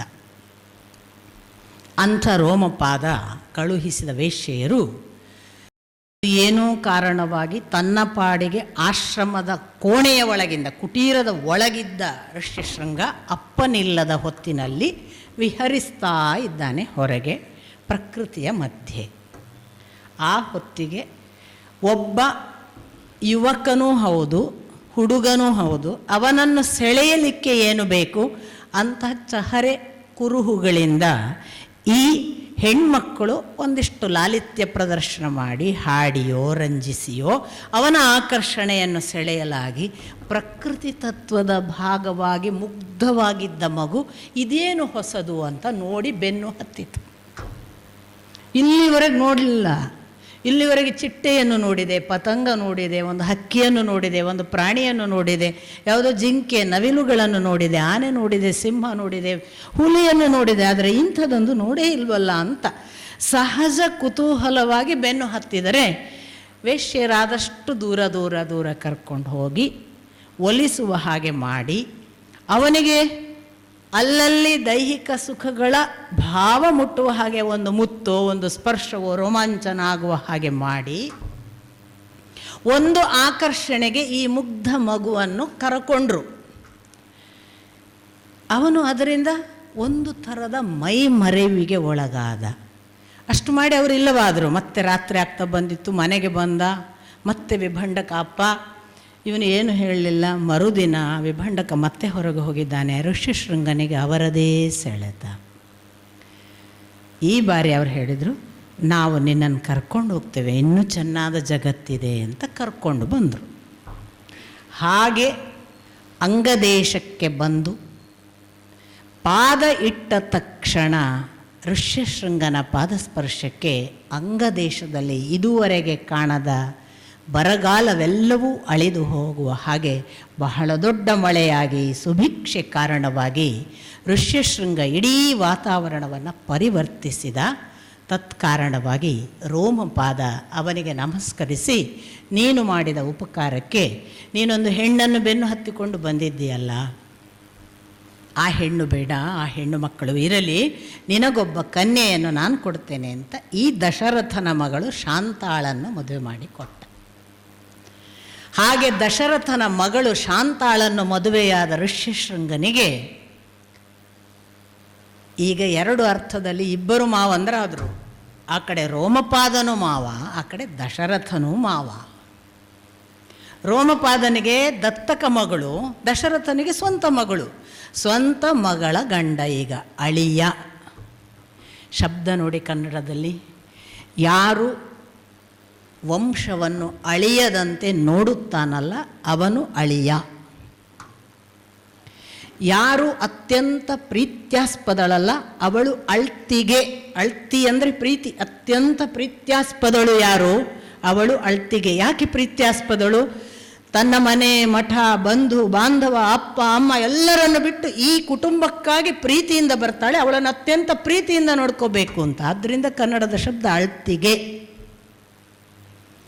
ಈ ಅಳಿಯ, ಕುಟುಂಬ ಅಳಿಯದಂತೆ ನೋಡಿಕೊಳ್ಳುವವ, ಅವನು ಬಂದರೆ, ಅವನು ಬಂದು ನಿನ್ನ ಮನೆಯಲ್ಲಿ ಯಜ್ಞ ಮಾಡಿದರೆ ಆಗ ನಿನಗೆ ಮತ್ತೆ ಸಂತಾನ ಪ್ರಾಪ್ತಿ ಆಗುತ್ತದೆ ಎನ್ನುವುದನ್ನು ನಾನು ಋಷಿಯಿಂದ ಕೇಳಿಬಲ್ಲೆ ಅಂದಿದ್ದಾನೆ ಸುಮಂತ್ರ. ಎಷ್ಟು ಅಪಾರ್ಥಗಳಲ್ಲಿ ಗಂಡು ಸಂತಾನವೇ ಮುಂದುವರಿಕೆ, ಗಂಡಿನಿಂದಲೇ ನಮ್ಮ ಕುಟುಂಬ ಬೆಳೆಯುವುದನ್ನು, ಆ ದುರಾಚಾರಗಳನ್ನು, ದುಷ್ಟ ಪರಂಪರೆಯನ್ನು ಹೇಳಿ ಹೇಳಿ ಎಷ್ಟು ಕೆಡಿಸಿದ್ದೇವೆ ನೋಡಿ. ರಾಮ ಪರಂಪರೆ ಹೇಳುತ್ತೆ, ದಶರಥನ ಸಂತಾನ ವಂಶ ಬೆಳೆದದ್ದು ಶಾಂತ ಅನ್ನುವ ಮಗಳಿಂದ. ಒಬ್ಬ ಶಾಂತಾಳು ಇಲ್ಲದೇ ಇದ್ದಿದ್ರೆ ಋಷ್ಯಶೃಂಗ ಇರ್ತಿರಲಿಲ್ಲ. ಋಷ್ಯಶೃಂಗ ಅಲ್ಲದೇ ಇದ್ದರೆ ಇವನಿಗೆ ಯಾವ ಕಾಲಕ್ಕೂ ಪುತ್ರ ಸಂತಾನ ಆಗ್ತಿರಲಿಲ್ಲ ಅಂತ ಇಡೀ ಸೂಚನೆ. ನಿನ್ನೆ ದಿನ ಅವರು ಹೇಳಿದ್ರಲ್ಲ, ಮಗಳು ಅಪ್ಪನ ಹೆಸರನ್ನು ಉಳಿಸುವುದು ರಾಮ ಪರಂಪರೆ. ಅದು ಶಾಂತ ನಮ್ಮ ಲೌಕಿಕ ಇತಿಹಾಸದಲ್ಲಿ ರಾಮಚಂದ್ರನ ಕಥೆ ಹೇಳುವವರಲ್ಲಿ ಬಹಳ ಜನರಿಗೆ ಗೊತ್ತಿಲ್ಲ. ಶಾಂತಾಳ ಕಥೆಯನ್ನು ನಾವು ಹೀಗೊಂದು ಇತ್ತು ಅಂತ ಹೇಳೋದು ಇಲ್ಲ. ನಾವು ಋಷ್ಯಶೃಂಗನನ್ನು ವೈಭವ ಮಾಡಿ ಹೇಳಿದುಂಟು, ಆ ಋಷ್ಯಶೃಂಗನಿಂದ ಮಳೆ ಆಯಿತು ಅಂತ ಹೇಳೋದುಂಟು, ದಶರಥನಿಗೆ ಸಂತಾನ ಆಯಿತು ಅಂತ ಹೇಳೋದುಂಟು. ಅದು ಶಾಂತ ಅದಕ್ಕೆ ಕೊಂಡಿ. ಒಂದು ವೇಳೆ ಶಾಂತಾಳ ಗಂಡನಾಗದೇ ಇದ್ದಿದ್ರೆ ಋಷ್ಯಶೃಂಗನನ್ನ ಪುತ್ರ ಸಂತಾನಕ್ಕೆ ಕರೆಯುವ ಅರ್ಹತೆ ಬರ್ತಿತ್ತೋ ಇಲ್ವೋ ದಶರಥನಿಗೆ? ಅವನು ನಿನ್ನ ಅಳಿಯನಾದದ್ದರಿಂದ ಈಗ ಈ ಪುತ್ರ ಕಾಮೇಷ್ಟಿ ಯಜ್ಞ ಮಾಡಿ ಆ ಮೂಲಕ ನಿನಗೆ ಪುತ್ರ ಸಂತಾನ ಅನ್ನುವ ಸೂಚನೆಯನ್ನು ಕೊಡುವುದಕ್ಕೆ ಈ ಎಲ್ಲ ಒಂದು ನಾವು ಭಾವಿಸಿದ ಗಂಡು ಸಂತಾನದ ಕುರಿತ ಒಂದು ದುಷ್ಟ ಪರಂಪರೆಯನ್ನು ಮರೆಯಬೇಕಾದ ಮತ್ತು ಗಂಡು ಸಂತಾನವೇ ವಂಶೋದ್ಧಾರಕರಲ್ಲ ಆಗಬೇಕಾಗಿಲ್ಲ ಅನ್ನುವ ಎಲ್ಲ ವಿಶೇಷ ಹೊಳಹುಗಳನ್ನು ಕೂಡ ಇಲ್ಲಿ ನಾವು ನೋಡ್ತೇವೆ. ಹಾಗೊಂದು ಋಷ್ಯಶೃಂಗ ಪರಂಪರೆಯನ್ನು ದಶರಥನಿಗೆ ಹೀಗೆ ಪರಿಚಯಿಸಿದ ಸುಮಂತ್ರ. ಆಗ ಅವನಿಗೆ ನೆನಪಾಯಿತು, ಓಹೋ ಹೌದಲ್ಲ, ಶಾಂತಾಳ ಗಂಡ ಋಷ್ಯಶೃಂಗ ಇದ್ದಾನೆ, ಇವನು ಕೊಟ್ಟು ಬಿಟ್ಟಿದ್ದಾನೆ ಶಾಂತಾಳನ್ನು. ಆ ಬಳಿಕಾದ ಘಟನೆಗಳು ಇವನಿಗೆ ಗೊತ್ತೇ ಇಲ್ಲ. ಇದು ಸುಮಂತ್ರನಿಂದ ಗೊತ್ತಾಯಿತು. ಅವನು ಹೇಳಿದ, ನಾವು ಹಾಗಾದರೆ ಋಷ್ಯಶೃಂಗನನ್ನು ಕರೆಯುವ. ಹಾಗಾಗಿ ಋಷ್ಯಶೃಂಗನನ್ನು ಅಶ್ವಮೇಧ ಯಜ್ಞ ಮತ್ತು ಯಾವುದು ಪುತ್ರಕಾಮೇಷ್ಟಿ ಅಂತ ಇತ್ತು ಆ ಯಜ್ಞಕ್ಕಾಗಿ ಕರೆಯಲಾಯಿತು. ರೋಮಪಾದ ಹೇಳ್ತಾನೆ, ನಾನು ಹೇಗೆ ಮಾವನೋ ಹಾಗೆ ದಶರಥ ಮಾವ ಅಂತ ಆಗ ಋಷ್ಯಶೃಂಗನ ಮುಂದೆ ರಿವೀಲ್ ಮಾಡ್ತಾನೆ ರೋಮಪಾದ. ಆದ್ದರಿಂದ ನೀನು ಹೋಗು ಅಂತ. ಹೀಗೆ ಋಷ್ಯಶೃಂಗನನ್ನು ಕರೆಸಿ ಯಜ್ಞ ಮಾಡಲಾಯಿತು. ಅಶ್ವಮೇಧ ಯಜ್ಞ ಬಹಳ ವಿಶೇಷ ಯಶಸ್ಸನ್ನು ಕಾಣ್ತದೆ. ಇನ್ನೇನು ಪುತ್ರಕಾಮೇಷ್ಟಿ ಯಜ್ಞದ ತಯಾರಿ. ಋಷ್ಯಶೃಂಗ ಕೂತಿದ್ದಾನೆ. ಈ ಪುತ್ರಕಾಮೇಷ್ಟಿ ಯಜ್ಞ ಮಾಡುವ ಪ್ಯಾರಲಲ್, ಇದಕ್ಕೆ ಸಮಾನಾಂತರವಾಗಿ ಏನಾಯಿತು ಅನ್ನೋದನ್ನು ಕೂಡ ವಾಲ್ಮೀಕಿಗಳು ದಾಖಲಿಸ್ತಾರೆ. ನಮಗೆ ಏನಾಗಿದೆ ಅಂದರೆ, ನಮಗೆ ಕಾಣುವ ಕಣ್ಣು ನಮಗೆ ಇಲ್ಲಿರುವ ಸಂಗತಿ ಮಾತ್ರ ಕಾಣ್ತದೆ. ನಾನು ನಿನ್ನೆ ದಿನ ನಿಮಗೆ ಹೇಳಿದೆ, ನನ್ನ ಗುರುಗಳಿಗೆ ಇಲ್ಲಿರುವುದು ಮಾತ್ರ ಕಾಣಲಿಲ್ಲ, ಇಲ್ಲಿರುವವರು ಎಲ್ಲಿಂದ ಬಂದದ್ದು ಅಂತಲೂ ಕಾಣ್ತಿತ್ತು ಅಂತ. ಇವರು ಹಿಂದೆ ದೇವತೆಗಳಾಗಿದ್ದವರು ಈಗ ಭೂಲೋಕಕ್ಕೆ ಬಂದಿದ್ದಾರೆ ಅಂತ ಅವರಿಗೆ ಕಾಣ್ತಿತ್ತು. ಹಾಗೆ ಒಂದು ಕಣ್ಣು ಋಷಿ ಮುನಿಗಳಿಗಿತ್ತು, ನಮಗಿಲ್ಲ. ಅವ್ರೇನು ಮಾಡ್ತಾ ಇದ್ದಾರೆ, ಅವ್ರ ಯಜ್ಞಕ್ಕೆ ಇನ್ನೇನು ಸಕಲ ಆಹುತಿಗಳನ್ನು ಕೊನೆಗೆ ಸಮರ್ಪಿಸುವ ಹೊತ್ತು. ಆಗ ನಮಗೆ ಗೊತ್ತಾಗುವುದೇನು, ನಾವು ಅಗ್ನಿ ನೋಡ್ತೇವೆ, ನಾವು ಹಾಕಿದ ಆಜ್ಯ ನೋಡ್ತೇವೆ, ನಾವು ಹಾಕಿದ ಹವಿಸ್ಸುಗಳನ್ನು ನೋಡ್ತೇವೆ. ನಮಗೆ ಕಾಣೋದು ಯಜ್ಞಕುಂಡ, ಯಜ್ಞಕುಂಡದ ಅಗ್ನಿ, ಅಗ್ನಿಯಲ್ಲಿರುವ ಹವಿಸ್ಸು. ಅದು ಬೆಂಕಿ ಏನಾದರೂ ಆರಿದರೆ ಒಂಚೂರು ಬೇಗ ಉರಿಸಬೇಕು, ಕೆಂಡ ಆಯಿತಾ, ಕೆಂಡಕ್ಕಿಂತ ಹೆಚ್ಚಿನ ಹೊಗೆ ಬಂತ, ಹೊಗೆಯನ್ನು ಆರಿಸಬಾರದು, ಬೇಗ ಬೇಗನೆ ಅದು ಮತ್ತೆ ಉದ್ದೀಪನಗೊಳಿಸಿ ಬೆಳಗಬೇಕು. ಇಷ್ಟೇ ನಮ್ಮ ಲೆಕ್ಕಾಚಾರ. ಆ ಋಷಿಗಳಿಗೆ ಹಾಗೆ ಆಜ್ಯವನ್ನು ಕೊಡುವಾಗ ವಾಲ್ಮೀಕಿಗಳಿಗೆ ಕಾಣಿಸಿತು, ಅಲ್ಲಿ ಬರೇ ಇವರು ಕೊಟ್ಟ ಆಜ್ಯ ಅಷ್ಟೇ ಇರಲಿಲ್ಲ, ಅದನ್ನು ಸ್ವೀಕರಿಸುವುದಕ್ಕೆ ಎಲ್ಲ ದೇವತೆಗಳು ಬಂದದ್ದು ಕಾಣಿಸಿತಂತೆ. ಸಕಲ ದೇವತೆಗಳು ಯಜ್ಞಕುಂಡದ ಸಮೀಪ ಬಂದಾಗ ಅವರು ಕೇವಲ ಪುತ್ರಕಾಮೇಷ್ಟಿ ಯಜ್ಞ ಮಾಡಲಿಕ್ಕಿರುವ ದಶರಥನನ್ನು ಅನುಗ್ರಹಿಸುವ ಸ್ಥಿತಿಯಲ್ಲಿ ಇರಲಿಲ್ಲ. ಏಕಕಾಲಕ್ಕೆ ಅವರೊಳಗೊಂದು ಚಿಂತೆ ಇತ್ತು. ಏನು ಅಂದರೆ, ರಾವಣ ಬಹಳ ಬಲಿಷ್ಠನಾಗಿದ್ದಾನೆ. ರಾವಣ ಇಷ್ಟು ಬಲಿಷ್ಠನಾಗಿದ್ದಾನೆ ಅಂದರೆ ನಮಗೆ ಅಸ್ತಿತ್ವದ ಕೊರತೆ ಬರುವ ಸಾಧ್ಯತೆ ಇದೆ. ನಾಳೆ ನಮ್ಮನ್ನು ಅಲುಗಾಡಿಸ್ಬೋದು. ಇವನ ಜೊತೆಗೆ ಇರುವಾಗ ನಾವು ಬದುಕುವುದು ಹೇಗೆ? ಇವನ ವೈಭವ, ಇವನ ಸಾಮ್ರಾಜ್ಯದ ಆಧಿಪತ್ಯ, ಇವನು ಮಾಡುವಂಥ ಅಹಂಕಾರ, ಇವನ ಸೊಕ್ಕಿನ ಮಧ್ಯೆ ನಮಗೆ ಹೇಗೆ ಸ್ಥಾನಮಾನ ಅಂತ ಬ್ರಹ್ಮನ ಜೊತೆಗೆ ದೇವತೆಗಳು ಅಲ್ಲಿ ಮಾತಾಡ್ತಿದ್ರಂತೆ. ನೋಡಿ, ಯಜ್ಞಕುಂಡದ ಆ ಅವಸ್ಥೆಯಲ್ಲಿರುವಾಗ ವಾಲ್ಮೀಕಿಗಳಿಗೆ ಕಾಣುವ ವಿಶೇಷ ವಲಯ, ನಮಗೆ ಕಾಣಿಸದ ವಲಯ. ದೇವತೆಗಳು ಹೇಳಿದ್ರಂತೆ ಹಾಗೆ ಪ್ರಶ್ನೆ ಮಾಡಿ ಬ್ರಹ್ಮನನ್ನು, ಈಗ ನಾವು ಏನು ಮಾಡೋದು ರಾವಣನ ಈ ಸಮಸ್ಯೆಗೆ? ಬ್ರಹ್ಮ ಹೇಳ್ತಾನೆ, ಹೌದು, ಆ ರಾವಣ ನನ್ನ ಕಡೆಯಿಂದ ತಪಸ್ಸೆಲ್ಲ ಮಾಡಿಕೊಂಡು ಬಹಳ ಬಲಿಷ್ಠನಾಗಿದ್ದು ಹೌದು. ಅವನ ಈ ಬಾಲಿಷ್ಠ್ಯ ಹೆಚ್ಚು ದಿನ ಇಲ್ಲದ ಹಾಗೆ ನಾವು ಕೂಡ ಈಗ ಪ್ರಾರ್ಥಿಸಿಕೊಳ್ಳಬೇಕು. ಅದಕ್ಕೆ ನಾವು ವಿಷ್ಣುವನ್ನು ಕೇಳಿಕೊಳ್ಳಬೇಕು, ಅದೊಂದೇ ದಾರಿ. ಹಾಗಾಗಿ ನಾವು ವಿಷ್ಣುವನ್ನು ಕರೆಯೋಣ ಅಂತ ಬ್ರಹ್ಮ, ದೇವತೆಗಳು ಮೊದಲಾದವರು ಕೂಡಿಕೊಂಡು, ಇದೆಲ್ಲ ಉಂಟಾ ಅಂತ ಕೇಳಬೇಡಿ ದಯವಿಟ್ಟು. ಇಂಥದ್ದು ಉಂಟಾ ಅಂತ ಪ್ರಶ್ನೆ ಬಂದರೆ ಕಣ್ಮುಚ್ಚಿ ಒಂದು ಸಾರಿ ನಮ್ಮ ಆಚೆಗೆ ಒಂದು ಶಕ್ತಿ ಇದೆಯಾ ಅಂತ ಒಂದು ಸಾರಿ ಭಾವಿಸಿದಾಗ ಹೌದು ಅನಿಸಿದರೆ ನಿಮಗೆ ರೋಮಾಂಚನ ಆಗ್ತದೆ. ಅಲ್ಲ ಅನಿಸಿದರೆ ನಮ್ಮ ಹಣೆ ಬರಹ, ಪ್ರಾರಬ್ಧ ಅಷ್ಟೇ. ಹೌದು ಅನ್ನಿಸುವ ಒಂದು ಸಣ್ಣ ಛಳಕ್ ನಮ್ಮ ಎದೆಯಲ್ಲಿ ಉಂಟಾದರೆ, ಹೌದು ಅವ ಇದ್ದಾನೆ, ಅದು ನೋಡಿ ಕೊಡುವಂತಹ ಸುಖವನ್ನು. ಹೀಗೊಂದು ಅವರು ತಕ್ಷಣ ಎಲ್ಲರೂ ಕೂಡಿ ಆ ವಿಷ್ಣು ತತ್ವವನ್ನು, ಆ ಭಗವತ್ ತತ್ವವನ್ನು ಕರೆದಾಗ ವಿಷ್ಣು ಬಂದು ಏನಾಗಬೇಕು ಅಂತ ಕೇಳಿದರೆ, ಹೀಗೆ ಒಂದು ಸಮಸ್ಯೆ, ನಾವೀಗ ರಾವಣನಿಂದ ಪಾರಾಗುವುದಕ್ಕಾಗಿ ನಿನ್ನನ್ನು ನಂಬಿದ್ದೇವೆ. ಅವನು ತುಂಬ ಬಲಿಷ್ಠನಾಗಿದ್ದಾನೆ. ಶಿವನಿಂದಲಾಗಲಿ ಸೃಷ್ಟಿಕರ್ತ ಬ್ರಹ್ಮನಿಂದಾಗಲಿ ಇದನ್ನು ನಿವಾರಿಸೋದಕ್ಕೆ ಸಾಧ್ಯ ಇಲ್ಲ. ನಾವೀಗ ಏನು ಮಾಡಬಹುದು ಅಂತ ನಿನ್ನನ್ನು ಕೇಳ್ತಿದ್ದೇವೆ ಅಂತ. ಆಗ ಭಗವತ್ತತ್ವ ಅಥವಾ ಸುಪ್ರೀಂ ಎನರ್ಜಿ ಹೇಳಿತಂತೆ. ಹೌದು, ಅವರು ವಿಷ್ಣು ಅಂತಾರೆ, ನಾರಾಯಣ ಅಂತಾರೆ, ನಾನು ಸುಪ್ರೀಂ ಎನರ್ಜಿ ಅಂತೇನೆ. ಅಡ್ಮಿನಿಸ್ಟ್ರೇಷನ್ಗೆ ಬೇರೆ ಬೇರೆ ಪೋರ್ಟ್ಫೋಲಿಯೋ. ಆಗ ಭಗವತ್ತತ್ವ ಹೇಳಿತು, ಹೌದು ನನಗೆ ಗೊತ್ತಾಗಿದೆ, ನಾನು ರಾವಣನನ್ನು ನಿವಾರಿಸುವುದಕ್ಕಾಗಿ ಈಗ ದಶರಥ ಮಾಡುವ ಪುತ್ರಕಾಮೇಷ್ಟಿ ಯಜ್ಞದಲ್ಲಿ ಪ್ರವೇಶ ಮಾಡಿ ಅವರಿಗೆ ನಾನು ನನ್ನ ಮುಖಾಂತರ 4 ಹುಡುಗರು ಹುಟ್ಟುವ ಹಾಗೆ ಮಾಡ್ತೇನೆ ಮತ್ತು ಆ 4 ಮುಖಾಂತರ ಈ ಕೆಲಸ ಆಗ್ತದೆ. ಪ್ರಥಮ ರಾಮ ಈ ನನ್ನ ಅಂಶದ ಅವತಾರವಾಗಿ ಹುಟ್ಟುತ್ತಾನೆ, ಅವನಿಂದ ಈ ಕೆಲಸವನ್ನು ನಾನು ಸಾಧ್ಯವಾಗಿಸ್ತೇನೆ, ನೀನು ನಿಶ್ಚಿಂತೆಯಿಂದ ಇರಿ ನೀವು ಅಂತ ಹೇಳಿ ಬ್ರಹ್ಮನಿಗೆ ಅದಕ್ಕೆ ಪೂರಕವಾದ ವಾತಾವರಣವನ್ನು ನಿರ್ಮಾಣ ಮಾಡುವಂಥ ವಿಷ್ಣು ಆದೇಶ ಮಾಡಲಾಗಿ ಬ್ರಹ್ಮ ಆಗ ವಿಷ್ಣುವಿನ ಆದೇಶಕ್ಕನುಗುಣವಾಗಿ ಎಲ್ಲ ದೇವತೆಗಳಿಗೆ ಹೇಳಿದನಂತೆ. ಹಿಂದೆ ಕೂಡ ನಾನು ನಿಮಗೆ ಹೇಳಿದೆ ಭಾಗವತ ಸಂದರ್ಭದಲ್ಲಿ. ಒಬ್ಬ ರಾಮ ಬರ್ತಾನಂದರೆ ರಾಮನ ಜೊತೆಗೆ ದೇವತೆಗಳೆಲ್ಲ ಅವನಕ್ಕಿಂತ ಮೊದಲು ನೆಲದಲ್ಲಿ ಭೂಮಿಗೆ ಸಿದ್ಧ ಮಾಡ್ತಾರೆ ಅಂತ. ಕೃಷ್ಣ ಬರ್ತಾನೆ ಅಂದರೆ ಕೃಷ್ಣನ ಮೊದಲು ದೇವತೆಗಳೆಲ್ಲ ಬೇರೆ ಬೇರೆ ಯದುವಂಶೀಯರಲ್ಲಿ ಹುಟ್ಟಿಕೊಂಡು ಯದುವಂಶದ ಬೇರೆ ಬೇರೆ ರೂಪಗಳಲ್ಲಿ ದೇವತೆಗಳೇ ಬಂದು ನೆಲೆಸಿ ಅವರು ಭೂಮಿಕೆಯನ್ನು ಸಿದ್ಧ ಮಾಡಿ ಆಮೇಲೆ ಕೃಷ್ಣ ಬರ್ತಾನೆ ಅಂತ ನಾನು ನಿಮಗೆ ಹಿಂದೆ ಹೇಳಿದ್ದೆ ಭಾಗವತದ ಸಂದರ್ಭದಲ್ಲಿ. ಅಂಥದ್ದೇ ಒಂದು ಘಟನೆಯ ಹಾಗೆ ಇದು ಕಾಣ್ತದೆ ನೋಡಿ. ಆಗ ಬ್ರಹ್ಮ ಹೇಳ್ತಾನೆ ದೇವತೆಗಳನ್ನು ಉದ್ದೇಶಿಸಿ, ಈಗ ನಾವು ಮುಂದೆ ಬರಲಿಕ್ಕಿರುವ ಆ ಭಗವದ್ ಅವತಾರಕ್ಕೆ ಪೂರಕವಾಗುವ ಹಾಗೆ ಇನ್ನಿಲ್ಲದಂತಹ ಇದುವರೆಗೆ ಕಂಡಿರದಂತಹ ಒಂದು ಜನಾಂಗವನ್ನು ಸೃಷ್ಟಿಸಬೇಕು ಮತ್ತು ಆ ಜನಾಂಗ ಅತ್ಯಂತ ಶೀಘ್ರವಾಗಿ ವಾಯುವೇಗದಲ್ಲಿ ಸಂಚರಿಸುವಂತಿರಬೇಕು. ಅದಕ್ಕೆ ನಿಲ್ಲುವುದು, ನಡೆಯುವುದು, ಹಾರುವುದು ಎಲ್ಲವೂ ಸಾಧ್ಯವಾಗಬೇಕು. ಅಂಥದ್ದೊಂದು ಜನಾಂಗವನ್ನು ನೀವುಗಳು ಸೃಷ್ಟಿಸಬೇಕು. ನೀವೇ ಅದರ ಮುಂದುವರೆದ ಭಾಗವಾಗಿ ಭೂಮಿಯಲ್ಲಿ ಭೂಮಿಕೆಯನ್ನು ಸಿದ್ಧಪಡಿಸಬೇಕು ರಾಮನ ಅವತಾರಕ್ಕೆ. ಹಾಗೆ ಸಿದ್ಧವಾಗಬೇಕು ಅಂದಾಗ ನಿಮಗೊಂದು ಸಂಗತಿ ಗೊತ್ತು, ದೇವತೆಗಳಿಗೆ ಸ್ವತಃ ಅವರ ಹೆಂಡಂದಿರಿಂದ ಹುಟ್ಟಿಸುವ ಹಕ್ಕುಗಳಿಲ್ಲ, ಅವರಿಗೊಂದು ಶಾಪ ಇದೆ. ದಕ್ಷ ಯಜ್ಞದ ನಂತರ ಸತಿ ಅವಳು ಅಗ್ನಿಯಲ್ಲಿ ತಾನು ಸತ್ತ ಬಳಿಕ ಶಿವ ತಪಸ್ಸಿಗೆ ಕೂತು ಈ ಕಡೆಯಿಂದ ಹಿಮವಂತನ ಮಗಳಾಗಿ ಉಮೆ ಬಂದು ಉಮೆಯ ಜೊತೆಗೆ ಅವನು ಅವಳನ್ನು ಸಮಾಗಮ ಮಾಡುವಾಗ, ಅಂದರೆ ಎಷ್ಟು ದೀರ್ಘಕಾಲದ ತಪಸ್ಸಿನ ನಂತರ ಮತ್ತೆ ಮಿಲನ ಆಗ್ತಾರೆ ಶಿವ ಮತ್ತು ಶಿವನ ಹೆಂಡತಿ. ಅವರು 1000 ದಿವ್ಯ ವರ್ಷಗಳವರೆಗೆ ಪರಸ್ಪರ ಸುರತ ಕ್ರೀಡೆಯಲ್ಲಿ ತೊಡಗಿದಾಗ ಈಗೇನಾದರೂ ಶಿವ ತನ್ನ ರೇತಸ್ಸನ್ನು ಸ್ಖಲಿಸಿದರೆ ಆಗ ಹುಟ್ಟುವ ಮಗ ಏನಾಗಬಹುದು ಅನ್ನುವ ಭಯ ಹುಟ್ಟಿ ದೇವತೆಗಳು ನೀನು ರೇತಸ್ಸನ್ನು ಸ್ಖಲಿಸಬಾರದು, ವಿಸರ್ಜಿಸಬಾರದು ಅಂತ ಬೇಡಿಕೊಂಡ್ರಂತೆ. ಹಾಗೆ ಬೇಡಿಕೊಂಡದ್ದಕ್ಕೆ ಶಿವ ದೇವತೆಗಳ ಸುಖ ಅಥವಾ ಸಂತೋಷವನ್ನು ಮತ್ತು ದೇವಲೋಕದ ಎಲ್ಲ ಜಗತ್ತಿನ ಅನುಕೂಲಕ್ಕಾಗಿ ಆಯಿತು, ನಾನು ಅದನ್ನು ಹಾಗಾದರೆ ಇವಳಲ್ಲಿ ವಿಸರ್ಜಿಸುವುದಿಲ್ಲ, ಯಾಕೆಂದರೆ ಅವಳು ಧಾರಣೆ ಮಾಡಲಾರಳೋ ಏನೋ ಅನ್ನೋ ಭಯವೂ ಇತ್ತು ಅಂತ.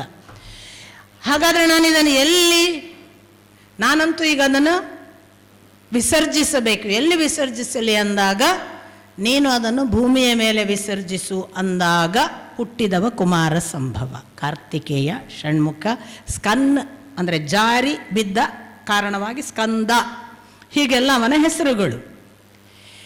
ಹೀಗೆ ತನ್ನನ್ನು ಸೇರಲಿದ್ದ ತಮ್ಮ ಗಂಡನ ವೀರ್ಯವನ್ನು ತನ್ನ ಒಳಗೆ ಧಾರಣೆ ಮಾಡದ ಹಾಗೆ ಇವರು ತಡೆದರಲ್ಲ ಈ ದೇವತೆಗಳು, ಅದಕ್ಕೆ ಅವಳು ಶಾಪ ಕೊಟ್ಟಳು, ನಿಮಗೆ ಕೂಡ ನಿಮ್ಮ ಹೆಂಡತಿಯ ಮೂಲಕ ಸಂತಾನ ಆಗದೇ ಇರಲಿ.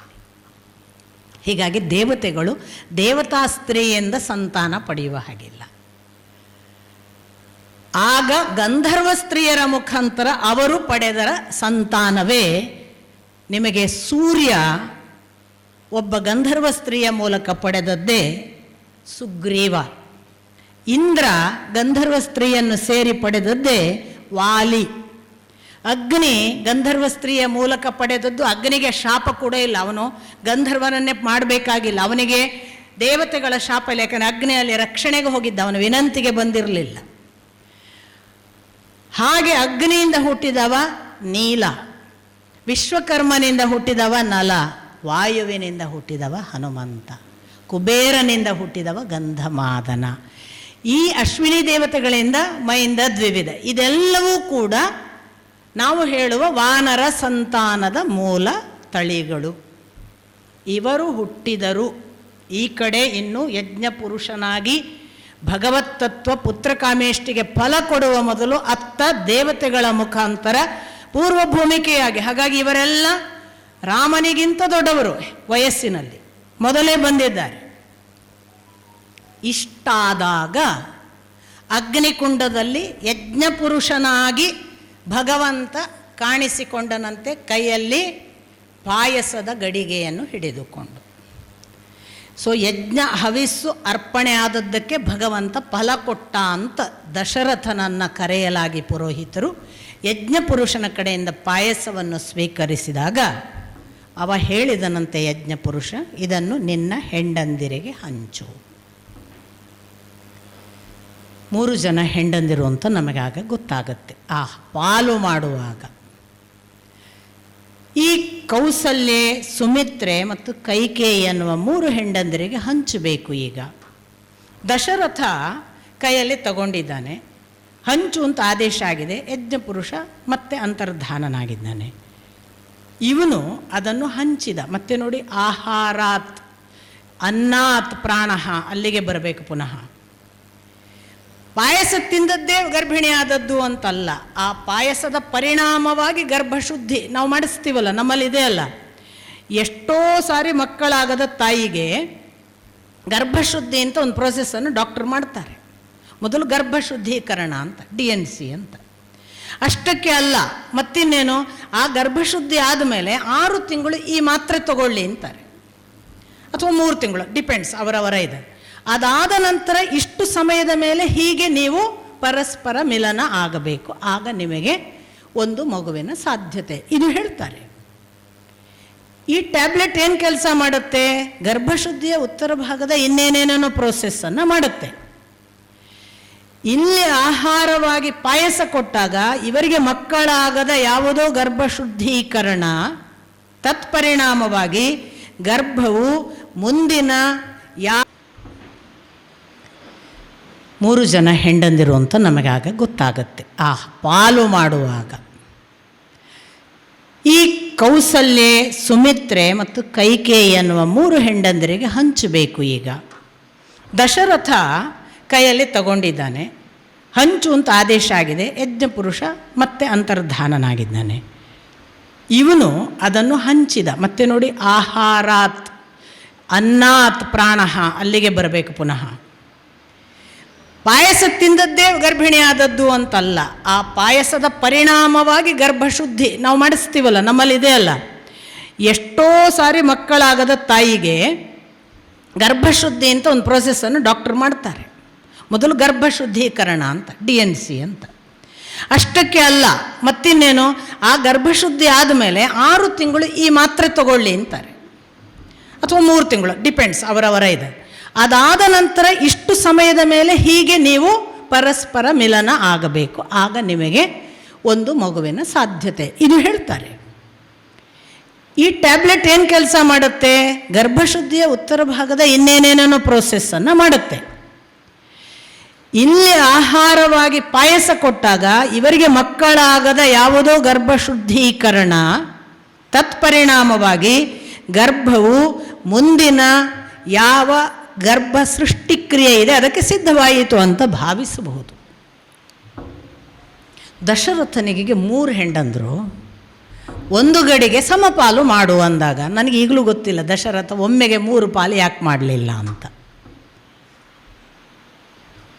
ದಶರಥ ಪಾಲು ಮಾಡೋದು ಬಹಳ ಬಹಳ ವಿಚಿತ್ರ. ಬಹುಶಃ ನಮ್ಮ ಹಾಗೆ ಲೆಕ್ಕ ಬರೋದಿಲ್ವೇನ, ಗಡಿ ಬಿಟ್ಟು ಬೈ ನೇಚರ್ ಟಿಮಿಡ್ ಅಥವಾ ಕಾನ್ಷಿಯಸ್ ಆಗಿ ಅವಾಯ್ಡ್ ಮಾಡಿದ್ದಾನ, ಏನೇನೋ ಊಹಾಪೋಹಗಳಿಗೆ ಎಡೆ ಮಾಡುವ ಹಾಗೆ ಅವನ ಪಾಲುಗಾರಿಕೆ ಇದೆ. ಈಗ ಆರಾಮದಲ್ಲಿ ಅದನ್ನು 3 ಪಾತ್ರೆಯಲ್ಲಿ ಹಾಕಿ 3 ಸಮಪಾಲು ಮಾಡಿ 3 ಕೊಡ್ಬೋದಿತ್ತಲ್ಲ, ಕೊಡಲಿಲ್ಲ. ಪ್ರಥಮದಲ್ಲಿ ಅರ್ಧ ಭಾಗವನ್ನು ಕೌಸಲ್ಯಗೆ ಕೊಡ್ತಾನೆ. ಆ ಅರ್ಧ ಭಾಗ ಕೊಟ್ಟ ಮೇಲೆ ಅರ್ಧ ಉಳೀತಲ್ಲ, ಅದಲ್ಲಿ ಪುನಃ ಅರ್ಧ ಭಾಗ ಮಾಡಿ ಆ ಅರ್ಧ ಭಾಗವನ್ನು ಸುಮಿತ್ರೆಗೆ ಕೊಡ್ತಾನೆ. ಇನ್ನೂ ಉಳೀತಲ್ಲ 3ನೇ ಭಾಗ, ಅಂದರೆ ಅರ್ಧ ಹೋಯಿತು ಮತ್ತೊಂದಿಷ್ಟು ಉಳೀತಲ್ಲ, ಆ ಭಾಗದಲ್ಲಿ ಮತ್ತೆ 2 ಪಾಲು ಮಾಡ್ತಾನೆ. ಆ ಪಾಲಲ್ಲಿ ಒಂದು ಭಾಗವನ್ನು ಕೈಕೇಯಿಗೆ ಕೊಡ್ತಾನೆ, ಇನ್ನೊಂದು ಪಾಲನ್ನು ಪುನಃ ಸುಮಿತ್ರೆಗೆ ಕೊಡ್ತಾನೆ. ಏನು ಲೆಕ್ಕಾಚಾರ ಗೊತ್ತಾಗೋದಿಲ್ಲ. ದಶರಥನಿಗೆ ಏನು ತಲೆಯಲ್ಲಿ ಓಡ್ತಿತ್ತು ಅಥವಾ ಏನೂ ತಲೆಯಲ್ಲಿ ಓಡೋದಾಗಲೂ ನಾವು ಹೀಗೆ ಮಾಡ್ತೇವೆ. ಎಂತೆಂಥದ್ದು 3 ಪಾಲು ಮಾಡೋ ಅಂದಿದ್ದಾರೆ, ಹೇಗೆ ಮಾಡೋದು ಗೊತ್ತಾಗ್ತಿಲ್ಲ. ಆಗಲೂ ಹೀಗಾಗ್ಬೋದು, ಕಾನ್ಷಿಯಸ್ಲಿ ಹೀಗಾಗ್ಬೋದು. ಕಾನ್ಷಿಯಸ್ಲಿ ಇರಬಹುದು ಅಂತ ಯಾಕೆ ಭಾವಿಸ್ತಾರೆ ವ್ಯಾಖ್ಯಾನಕಾರರು ಅಂದರೆ, ಅವನಿಗೆ ಕೈಕೇಯಿಯ ಬಗ್ಗೆ ಭಯ ಇತ್ತು. ಕೈಕೇಯಿಯನ್ನು ತಾನು ಪ್ರೇಮಿಸಿ ಮದುವೆ ಆದವ. ಕೇಕೆಯ ದೇಶದ ದೊರೆಗೆ ಮಾತು ಕೊಟ್ಟಿದ್ದ. ಏನು ಅಂದರೆ, ಪ್ರೇಮಿಸಿ ಮದುವೆ ಆದದ್ರಿಂದ ಅವರದೊಂದು ಡಿಮಾಂಡ್ ಇತ್ತು, ಇವಳ ಮಗನಿಗೆ ನೀನು ಪಟ್ಟ ಕಟ್ಟಬೇಕು ಅಂತ. ಇದು ಒಂದು ಭಯ ಇತ್ತು ಅವನಿಗೆ. ಇನ್ನೊಂದು, ಈ ಕೈಕೇಯಿ ಒಂದು ಸಂದರ್ಭದಲ್ಲಿ ಶಂಬರಾಸುರ ವಧೆಗೆ ದಶರಥ ಹೋದಾಗ ಸಾರಥಿಯಾಗಿ ಕೆಲಸ ಮಾಡಿದ್ದಾಳೆ. ಆ ಸಾರಥ್ಯದ ಸಂದರ್ಭದಲ್ಲಿ ದಶರಥ ಒಂದು ಮೂರ್ಛಾವಸ್ಥೆಗೆ ಹೋಗ್ತಾನೆ. ಯುದ್ಧ ಸಂದರ್ಭ, ಯಾವುದೋ ಬಾಣ ನಟ್ಟು, ಇದು ಬಹಳ ಕಾಮನ್ ಯುದ್ಧದಲ್ಲಿ, ಮೂರ್ಛೆಗೆ ಹೋಗೋದು, ಸಾರಥಿಯಲ್ಲೋ ಕರ್ಕೊಂಡು ಹೋಗಿ ಬಿಡೋದು. ಇವಳು ಜಾಣಳಿದ್ದರಿಂದ, ಇವಳ ಜಾಣತನದಿಂದಾಗಿ ಅವಳು ರಥವನ್ನು ಬೇರೆ ಕಡೆಗೆ ತಂದು ದಶರಥನ ಪ್ರಾಣ ಉಳಿಸಿರ್ತಾಳೆ. ದಶರಥ ತನ್ನ ಪ್ರಾಣವನ್ನು ಇವಳು ಉಳಿಸಿದ್ಲು ಅಂತ ಎಚ್ಚರಾದ ಮೇಲೆ ಗೊತ್ತಾಗಿ, ನೀನು ನನ್ನ ಪ್ರಾಣ ಉಳಿಸಿದ್ದಿ, ನಿನಗೇನು ಬೇಕು 2 ವರ ಕೇಳು ಅಂತ ಹೇಳಿಬಿಟ್ಟಿದ್ದಾನೆ. ಅವಳು ಸ್ವಲ್ಪ ಆ ಕ್ಷಣಕ್ಕೇನು ವರ ಬೇಕಿರಲಿಲ್ವೋ ಏನೋ ಅವಳಿಗೆ, ಅಥವಾ ಅವಳಿಗೆ ಏನು ಆ ಕ್ಷಣಕ್ಕೆ ಅವಳಿಗೆ ಏನು ಅನ್ನಿಸ್ತು, ಅವಳು ಹೇಳಿದ್ಲು ಸಮಯ ಬಂದಾಗ ಕೇಳ್ತೇನೆ ಅಂತ. ಹೀಗಾಗಿ ಅವಳದೊಂದು 2 ವರ ಪೆಂಡಿಂಗ್ ಇತ್ತು. ಈ ಕಡೆ ತಂದೆಗೆ ಕೊಟ್ಟ ಮಾತಿತ್ತು. ದಶರಥನಿಗೆ ಒಳಗೆ ಏನೇನೋ ಭಯಗಳಿದ್ದ ಹಾಗೆ ಕಾಣ್ತದೆ. ಅಥವಾ ಬೈ ನೇಚರ್ ಟಿಮಿಡ್ಡ ಏನ ಅಂತ ನಮಗೆ ಅನ್ನಿಸ್ಲಿಕ್ಕೆ ಮುಂದೆ ಕೂಡ ಕೆಲವು ಲಕ್ಷಣಗಳು ಇವೆ. ನಾನು ಅದನ್ನು ಸಂದರ್ಭ ಬಂದಾಗ ಹೇಳಿ, ಚಂಚಲ ಅವನು ಒಂದು ಥರದ ಸ್ಥಿರತೆ ಕಡಿಮೆ ಏನೋ ಅನ್ನುವ ಹಾಗೆ ಅಲ್ಲಲ್ಲಿ ವರ್ತಿಸ್ತಾನೆ. ಹೀಗೆಲ್ಲ ಆಗಿ ನಾವು ಭಾವಿಸುವ ರಾಮ, ಲಕ್ಷ್ಮಣ, ಶತ್ರುಘ್ನ, ಭರತ ಹೀಗೆ ಹುಟ್ಟಿದರು. ಈ ರಾಮ ಮೊದಲು ಹುಟ್ಟಿ ಭರತ 2ನೇವ ಅಂತ ಒಂದು ವಾದ ಇದೆ. ಇಲ್ಲ, ಅಪ್ಪ ಅದನ್ನು ಸ್ಪಷ್ಟವಾಗಿ ಅಲ್ಲ ಅಂತ ಅನ್ನೋದಕ್ಕೆ ಬೇರೆ ಬೇರೆ ಆಧಾರಗಳನ್ನು ಕೊಡುತ್ತಾರೆ. ಲಕ್ಷ್ಮಣನನ್ನು ಭರತನೇ ಆರ್ಯ ಅಂತ ಕರೆದದ್ದು ವನವಾಸದ ಸಂದರ್ಭದಲ್ಲಿ ಮರಳಿ ಕರೀಲಿಕ್ಕೆ ಹೋಗ್ತಾರಲ್ಲ ರಾಮನನ್ನು, ಆಗ ಆರ್ಯ ಅಂತ ಲಕ್ಷ್ಮಣನಿಗೆ ನಮಸ್ಕರಿಸಿದ ಅಂತ ಇದೆ. ಆರ್ಯನಿಗೆ ಮಾತ್ರ ನಮಸ್ಕರಿಸೋದು. ಆರ್ಯ ಅಂದರೆ ಅಣ್ಣ, ದೊಡ್ಡವ, ಶ್ರೇಷ್ಠ, ಹಿರಿಯ ಈ ಅರ್ಥ. ಆರ್ಯ ಅಂದರೆ ಜನಾಂಗ ಅಲ್ಲ. ಅದೆಲ್ಲ ಅಬದ್ಧ ವ್ಯಾಖ್ಯಾನಗಳಾಗಿ ನಮ್ಮಲ್ಲಿ ಬಂದಿರುವ. ಈಗಲೂ ಅಯ್ಯ ಅಂತ ಹೇಳೋದು ಆರ್ಯದ್ದೇ ಪದ. ಅಯ್ಯ ಹೇಳೋದು ದೊಡ್ಡವರಿಗೆ, ಹಿರಿಯರಿಗೆ, ನಮಕ್ಕಿಂತ ಶ್ರೇಷ್ಠರಿಗೆ, ನಮಕ್ಕಿಂತ ತಿಳಿದವರಿಗೆ. ಹಾಗಾಗಿ ಆರ್ಯ ಅಂದರೆ ದೊಡ್ಡವ ಅಂತ, ದೊಡ್ಡವನಿಗೆ ನಮಸ್ಕರಿಸಿದ ಅಂತುಂಟು. ಹಾಗಾಗಿ ಭರತ ಚಿಕ್ಕವ ಅನ್ನೋದಕ್ಕೆ ಅದೊಂದು ದಾಖಲಾತಿ. ನಕ್ಷತ್ರಕ್ಕೆ ಅನುಗುಣವಾಗಿ, ದಿನಾಂಕಗಳಿಗೆ ಅನುಗುಣವಾಗಿ ಅಪ್ಪ ಅದನ್ನು ಕೂಡ ಉಲ್ಲೇಖ ಮಾಡ್ತಾರೆ. ಹಾಗಾಗಿ ಭರತ 2ನೇವ ಅಲ್ಲ, ಲಕ್ಷ್ಮಣನೇ 2ನೇವ ಅನ್ನೋದು ದಾಖಲು. ಈ ಪಾಯಸ ಕೊಟ್ಟ ಆರ್ಡರ್ ನೋಡಿದರೂ ಕೂಡ ಅನುಕ್ರಮಣಿಕೆಯ ಪ್ರಕಾರವೂ ಕೂಡ ಅವನಲ್ಲ ಅಂತ ಗೊತ್ತಾಗುತ್ತೆ ಅನ್ನೋದನ್ನೆಲ್ಲ ಹೇಳ್ತಾರೆ. ಇರಲಿ, ಹೀಗೆ ರಾಮ, ಲಕ್ಷ್ಮಣ, ಭರತ, ಶತ್ರುಘ್ನರು ಹುಟ್ಟಿದ ನಂತರದಲ್ಲಿ ಸಾಮಾನ್ಯವಾಗಿ ನಮಗೆ ರಾಮನ ಬಾಲ್ಯ, ಲಕ್ಷ್ಮಣನ ಬಾಲ್ಯ, ಭರತನ ಬಾಲ್ಯ, ಶತ್ರುಘ್ನನ ಬಾಲ್ಯ ಹೇಳಬೇಕಿತ್ತು ಅಂತ ನಾವು ಭಾವಿಸ್ತೇವೆ. ವಾಲ್ಮೀಕಿಗಳು 4-6 ವಾಕ್ಯದಲ್ಲಿ ಅವರು ಧನುರ್ವೇದ, ಧನುರ್ವಿದ್ಯೆ, ವೇದ ಎಲ್ಲವುಗಳನ್ನು, ಅಂದರೆ ಯಾವುದನ್ನು ವೇದ ಅಂಗ ಉಪಾಂಗಗಳ ಸಹಿತ ಕಲಿಬೇಕು ಅದು ಕಲಿತರು. ವಿದ್ಯೆ ವಿಶಾರದರಾದರು. ಏಕಕಾಲದಲ್ಲಿ ಬಿಲ್ವಿದ್ಯೆ, ಧನುರ್ವಿದ್ಯೆ ಅಂತ ನಾವು ಯಾವುದನ್ನು ಕ್ಷತ್ರಿಯರ ವಿದ್ಯೆ ಅಂತ ಭಾವಿಸ್ತೇವೆ ಅದರಲ್ಲೂ ಕೂಡ ಬಹಳ ನಿಪುಣರಾದರು. ಅಷ್ಟು ನಿಪುಣರಾದಂತಹ ರಾಮ ಬೆಳೆದು ನಿಂತಿದ್ದಾರೆ 4 ಜನ. ಇವರಿಗೆ ಮದುವೆ ಮಾಡಬೇಕು ಅಂತ ಯೋಚಿಸ್ತಿದ್ದ ಅನ್ನುವಲ್ಲಿಗೆ ಬಂದುಬಿಡ್ತಾರೆ. ಒಂದೊಂದು ಸಾರಿ ಅವತಾರದ ದೃಷ್ಟಿಯಿಂದ ಕೃಷ್ಣನ ಬಾಲ್ಯವನ್ನು ವೇದವ್ಯಾಸರು ವಿವರಿಸಿದ್ದು ನೋಡಿದರೆ, ಹುಟ್ಟಿದ ಗರ್ಭದ ಪ್ರಸವ ಸಮಯದಿಂದ ತೊಡಗಿ ಕೃಷ್ಣನ ಬಾಲ್ಯ ವಿವರಣೆಯನ್ನು ಹೇಳಲಿಕ್ಕೆ ವೇದವ್ಯಾಸರಿಗೆ ಸಾಲಿಕ್ಕಿಲ್ಲ ಸಮಯ ಅನ್ನುವಷ್ಟು ಹೇಳ್ತಾರೆ. ಆಮೇಲೆ ಅವನ ಬಾಲ್ಯದ ವಿವರಣೆಗಳು ಎಷ್ಟಿವೆ ಅಂದರೆ ನಮಗೆ ಈ ಜನ್ಮದಲ್ಲಿ ನೆನಪಿಡ್ಲಿಕ್ಕೆ ಸಾಧ್ಯವ ಅನ್ನುವಷ್ಟು ಅವನ ಘಟನೆಗಳಿವೆ. ಅಂದರೆ ಅಷ್ಟೂ ಘಟನೆಗಳನ್ನು ವೇದವ್ಯಾಸರು ಇಷ್ಟು ಅಂದರೆ ವೀರ, ಅವನ ಒಂದು ಒಳಗಿರುವಂತಹ ಶಕ್ತಿ, ಅದನ್ನು ಅವನು ಪ್ರಕಟಪಡಿಸಿದ ರೀತಿ, ಅವನು ಸಣ್ಣ ಬಾಲ್ಯದಲ್ಲೇ ತೋರಿದಂತಹ ಪರಾಕ್ರಮಗಳು, ಒಂದು ಹಾಲು ಕುಡಿಯುವ ಕ್ರಿಯೆ ಕೂಡ ಹೇಗೆ ಒಂದು ಶತ್ರುನಾಶ, ಅಥವಾ ಒಂದು ಕೂತವನು ಇಲ್ಲೇ ಅಮ್ಮನ ಮುಂದೆನೇ ತಾನು ದೊಡ್ಡವನಾಗಿ ನಾನು ಇಂಥವ ಅಂತ ಹೇಳುವಲ್ಲಿಂದ ತನ್ನ ದೊಡ್ಡಸ್ತಿಕೆ. ಕೃಷ್ಣನ ಅಪರಂಪಾರ ಬಾಲ್ಯ ವಿವರಗಳನ್ನು ವೇದವ್ಯಾಸರಲ್ಲಿ ಕಾಣುವ ಹಾಗೆ ನಮಗೆ ರಾಮನ ಯಾವ ಬಾಲ್ಯ ವಿವರವೂ ಕಾಣೋದಿಲ್ಲ. ಯಾಕೆ? ಬಾಲ್ಯವನ್ನು ಈಗ ನಾನು ನಿಮಗೆ ಒಂದು ಮಾತು ಹೇಳಿದೆ, ಕಂಡು ಬರೆದದ್ದು ಅಂತ, ದಾರ್ಶನಿಕ ಅವಸ್ಥೆಯ ಒಂದು ಬರವಣಿಗೆ ಅಂತ ಒಂದು ಕಡೆ ಉಲ್ಲೇಖ ಮಾಡ್ತಾರೆ ವಾಲ್ಮೀಕಿಗಳು. ನಾನು ಕಂಡದ್ದೇ ಅವನನ್ನು 15ರ ಮೇಲೆ ಅನ್ನುವ ಹಾಗೆ ಒಂದು ಸೂಚ್ಯವಾದ ವಿವರಣೆ ಇದೆ. ತನಗೆ ಕಾಣಿಸಿದ್ದು ರಾಮ ಅವನ ಆ ವಯಸ್ಸಿನ ನಂತರ ಅಂತ. ಇದು ಒಂದು ಕಾರಣ ಇರ್ಬೋದು. ಇನ್ನೊಂದು ನಾನು ಭಾವಿಸೋದು, ಒಂದು 16ರ ನಂತರಕ್ಕೆ ಒಬ್ಬ ವ್ಯಕ್ತಿ ಮಾಡುವ ಚಟುವಟಿಕೆಗಳನ್ನು ನಾವು ಹೇಳಿಬಿಟ್ರೆ, ಇವ ಚಿಕ್ಕವನಿರುವಾಗ ಹೇಗಿದ್ದಾನೆ ಗೊತ್ತಾಗೇ ಬಿಡ್ತದೆ ಅಲ್ವಾ? ಹೇಳುವ ಅವಶ್ಯಕತೆ ಇಲ್ಲ. ಪ್ರತ್ಯೇಕವಾಗಿ ಇವ 16ರ ನಂತರ ಮಾಡಿದ್ದು ನೋಡಿ ಇವ ಚಿಕ್ಕವನಿರುವಾಗ ಏನು ಮಾಡಿರ್ಬೋದು ಅಂತ ನಾವು ಊಹಿಸ್ಬೋದು ಮಾರ್ರೆ ಅಂತ ನಾವೇ ಹೇಳ್ತೇವೆ. ರಿಪಿಟೇಷನ್ ಬೇಡ ಅನ್ನಿಸಿತೋ ಏನೋ ವಾಲ್ಮೀಕಿಗಳಿಗೆ. ಇವ 16ನ ಹೊತ್ತಿಗೆ 16ಕ್ಕೆ ಸಿದ್ಧನಾಗುವ, ಇನ್ನು ಷೋಡಶ ಊನ ಅಂತ ಹೇಳ್ತಾರೆ, ಇನ್ನು 16 ಆಗಿಲ್ಲ, 15 ಮುಗಿದಿದೆ, 16 ಎಂಟರಾಗಿದ್ದಾನೆ. ಅಂಥ ಅವಸ್ಥೆಯಲ್ಲಿಯೇ ಏನು ಮಾಡಿದ ಅನ್ನೋದನ್ನು ದಾಖಲಿಸಿಬಿಡ್ತಾರೆ. ಒಂದು ಸಾರಿ 16ರ ವಯಸ್ಸಿನಲ್ಲಿ ವಿಶ್ವಾಮಿತ್ರರ ಜೊತೆಗೆ ಹೋದ ರಾಮನ ವಿವರಗಳನ್ನು ಕೊಟ್ಟ ಬಳಿಕ ಅವರಿಗೆ ಅನ್ನಿಸಿರಬೇಕು, ನಿಮಗೆ ಯಾರಿಗಾದರೂ ನೋಡುವ ಕಣ್ಣಿದ್ರೆ ಅಥವಾ ತಿಳಿಯುವ ಒಂದು ಮನಸ್ಸು ಅಥವಾ ಅದನ್ನು ಯೋಚಿಸಬಲ್ಲ ಸಾಮರ್ಥ್ಯ ಇದ್ದರೆ ಈ ಹುಡುಗ ಬಾಲ್ಯ ಹೇಗೆ ಕಳೆದಾನು ಅಂತ ನೀವು ಯಾರಾದರೂ ಊಹಿಸ್ತೀರಿ ಅನ್ನುವ ಹಾಗೆ ನಮಗೊಂದು ಸವಾಲಿನ ಹಾಗೆ ಅವರ ಬಾಲ್ಯದ ವಿವರಣೆಯೇ ಕೊಡಲ್ಲ, ಅವನೊಬ್ಬನದ್ದಲ್ಲ, ಯಾರದ್ದು ಕೊಡಲ್ಲ. ನಾವು ನಮ್ಮ ಬಾಲ್ಯವನ್ನು ಕಂಪೇರ್ ಮಾಡಿಕೊಂಡ್ರೆ ನಮಗೆ ಗೊತ್ತಾಗುತ್ತೆ ನಮ್ಮ ಬಾಲ್ಯವನ್ನು ಯಾಕೆ ದಾಖಲಿಸಬಾರದು ಅಂತ ಅಲ್ವ? ನಮ್ಮ ಬಾಲ್ಯ ನಾವು ಹೆಚ್ಚಂದರೆ ಒಂದಿಷ್ಟು ಹತ್ತಿದ್ದೇವೆ, ಅಮ್ಮನಿಗೆ ಪೀಡೆ ಕೊಟ್ಟಿದ್ದೇವೆ, ಅಲ್ಲಲ್ಲೇ ಮಾಡಿದ ಮಲಮೂತ್ರದಲ್ಲಿ ಒದ್ದಾಡಿದ್ದೇವೆ, ಕೆಲವೊಮ್ಮೆ ಅದನ್ನೇ ನಕ್ಕಿದ್ದೇವೆ. ಇದನ್ನು ಬಿಟ್ಟರೆ ನಾವೇನು ಮಾಡಿದ್ದೇವೆ? ಕೃಷ್ಣ ಮಾಡಿದ ಹಾಗೆ ಏನೂ ಮಾಡಿಲ್ಲ. ಕೃಷ್ಣ ಮಾಡಿದ ಹಾಗೆ ಮಾಡಲಿಲ್ಲ, ಆದರೆ ರಾಮ ಮಾಡಿದಂತೆ ಮಾಡಲಿಲ್ಲ ಅನ್ನೋದನ್ನು ಸೂಚ್ಯವಾಗಿ ರಾಮ ಏನು ಮಾಡಿದ ಗೊತ್ತಿಲ್ಲ ನಮಗೆ. ಅಂಥ ಹೊತ್ತಿನಲ್ಲಿ ವಿಶ್ವಾಮಿತ್ರರು ಬರ್ತಾರೆ. ಅರಮನೆಗೆ ವಿಶ್ವಾಮಿತ್ರರು ಬಂದ ಕೂಡಲೇ ದಶರಥ ನಮಸ್ಕರಿಸ್ತಾನೆ. ಆದರ ಆತಿಥ್ಯಾರ್ಘ್ಯ ಪಾದ್ಯ, ಏನು ನಮಸ್ಕರಿಸಿದ ನಂತರ ಯಾವ ಗೌರವ, ಯಾವ ಮಾತು, ಹೇಗೆ ಆಡಬೇಕು ಎಲ್ಲ ದಶರಥನಿಗೆ ತುಂಬ ಶಾಸ್ತ್ರಬದ್ಧ. ಅವನಿಗೆ ಚೆನ್ನಾಗಿ ಗೊತ್ತು. ಅವನು ಹೇಳಿಯೇ ಬಿಟ್ಟ, ನನ್ನಿಂದ ಏನಾಗಬೇಕು ಹೇಳಿ, ನೀವು ಹೇಳಿದ್ದು ನಾನು ಇಲ್ಲ ಅನ್ನೋದಿಲ್ಲ ಅಂತ ಮಾತು ಕೊಟ್ಟಾಯಿತು.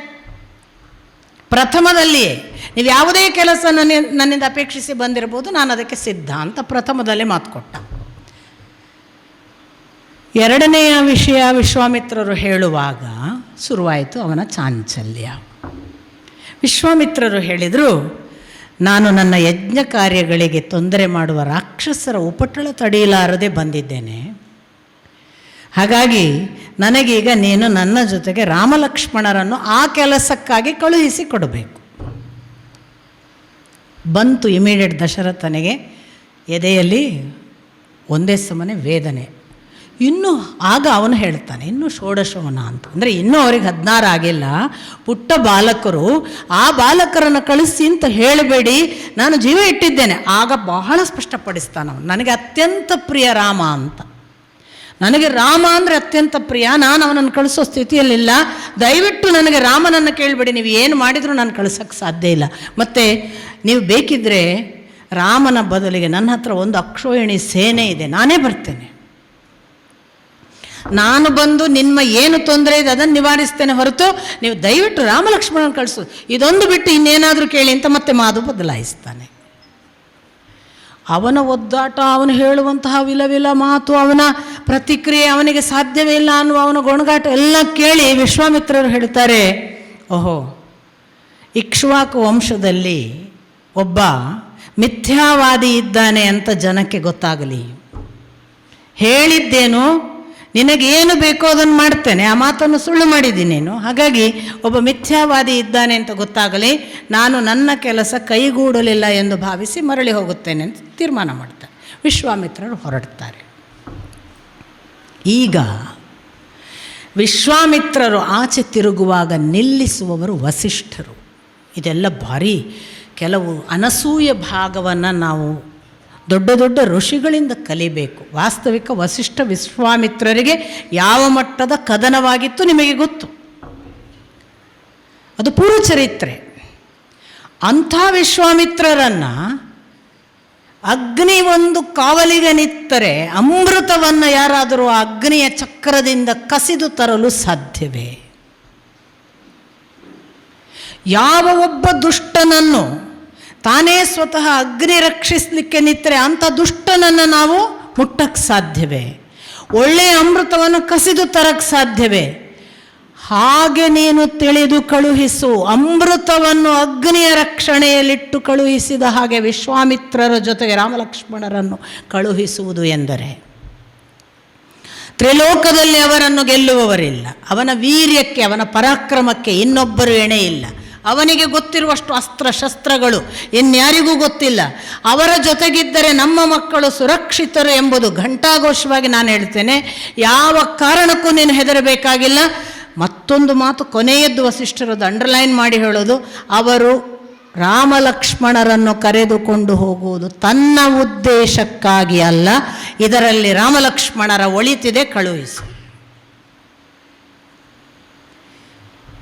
ಯಾವ ವಸಿಷ್ಠರಿಗೆ ಎದುರು ನಿಂತು ಯಾವ ಗದ್ದಲಕ್ಕೆ ಕಾರಣನಾಗಿ ತಪಸ್ಸು ಮಾಡಿ ವಿಶ್ವಾಮಿತ್ರ ಒಬ್ಬ ಮಹರ್ಷಿ ಆಗಿದ್ದನೋ, ಬ್ರಹ್ಮರ್ಷಿ ಆಗಿದ್ದನೋ, ಅಂಥ ವಿಶ್ವಾಮಿತ್ರರನ್ನು ಕುರಿತು ವಸಿಷ್ಠರು ಆ ಕ್ಷಣಕ್ಕೆ ಸರ್ಟಿಫೈ ಮಾಡಿ ಹೇಳ್ತಾರೆ, ಇವನ ಹತ್ರ ಕಳಿಸು ಅಂತ. ನಮಗೆ ಹಳೆಯ ದ್ವೇಷ ಇಟ್ಕೊಂಡು ಅವನ ಹತ್ರ ಕಳಿಸೋದು ಹಾಗೆ ಮಾಡಬೇಕು ಅಂತ ಯೋಚಿಸ್ತಿತ್ತೇನ ನಾವು. ಅವನಂಗೆ ಅವತ್ತು ಹಂಗೆ ಮಾಡಿದಾನೆ ಆಶ್ರಮದಲ್ಲಿ, ನಾನು ಬಿಡೋದಿಲ್ಲ, ಅವನಿಗೀಗ ಏನಾದರೂ ಮಾಡಿ ಅವಮಾನ ಆಗಬೇಕು, ಹೋಗಲಿ. ಹಾಗೆ ನಾವಾದರೆ ಅನಸೂಯನಾದನೇ ಅವನಿಗೆ ವಿಶೇಷ ಸಾಧ್ಯತೆಗಳು ಕಾಣ್ತವೆ. ಅವನು ಮಾತ್ರ, ಅನಸೂಯರಿಗೆ ಮಾತ್ರ ಒಳಿತು ಕಾಣುವುದು. ಆದ್ದರಿಂದ ಅವನಿಗೆ ಗೊತ್ತಾಯಿತು ಇದು ರಾಮಲಕ್ಷ್ಮಣರ ಒಳಿತಿಗಾಗಿ ಬಂದಿದ್ದಾನೆ. ನೋಡಿ, ಇಡೀ ರಾಮಾಯಣದಲ್ಲಿ ಬಾಲಕಾಂಡ ಮುಗಿಯುವುದರೊಳಗೆ ವಿಶ್ವಾಮಿತ್ರರ ಪ್ರವೇಶವೂ ಮುಗೀತದೆ, ನಿರ್ಗಮನವೂ ಆಗ್ತದೆ. ಎಲ್ಲೂ ಸಿಗಲ್ಲ ಆಮೇಲೆ ವಿಶ್ವಾಮಿತ್ರರು. ಅನೇಕ ಜನ ಭಾವಿಸುವುದುಂಟು, ವಿಶ್ವಾಮಿತ್ರರು ಅಷ್ಟು ಸಮಯ ಬಂದರು ಆಮೇಲೆ ಬರಲೇ ಇಲ್ಲ. ಸ್ವಾಮಿ, ಗುರು ನಮ್ಮ ಬದುಕಿಗೆ ಎಷ್ಟು ಅವಕಾಶ, ಎಷ್ಟು ಅವಧಿ, ಯಾವ ಅನುಗ್ರಹ ಅಷ್ಟು ಮಾಡಬೇಕು, ರಪ್ಪ ಅಂತ ಇಲ್ಲ ಆಗಬೇಕು. ಅವನು ನಿಜವಾದ ಗುರು.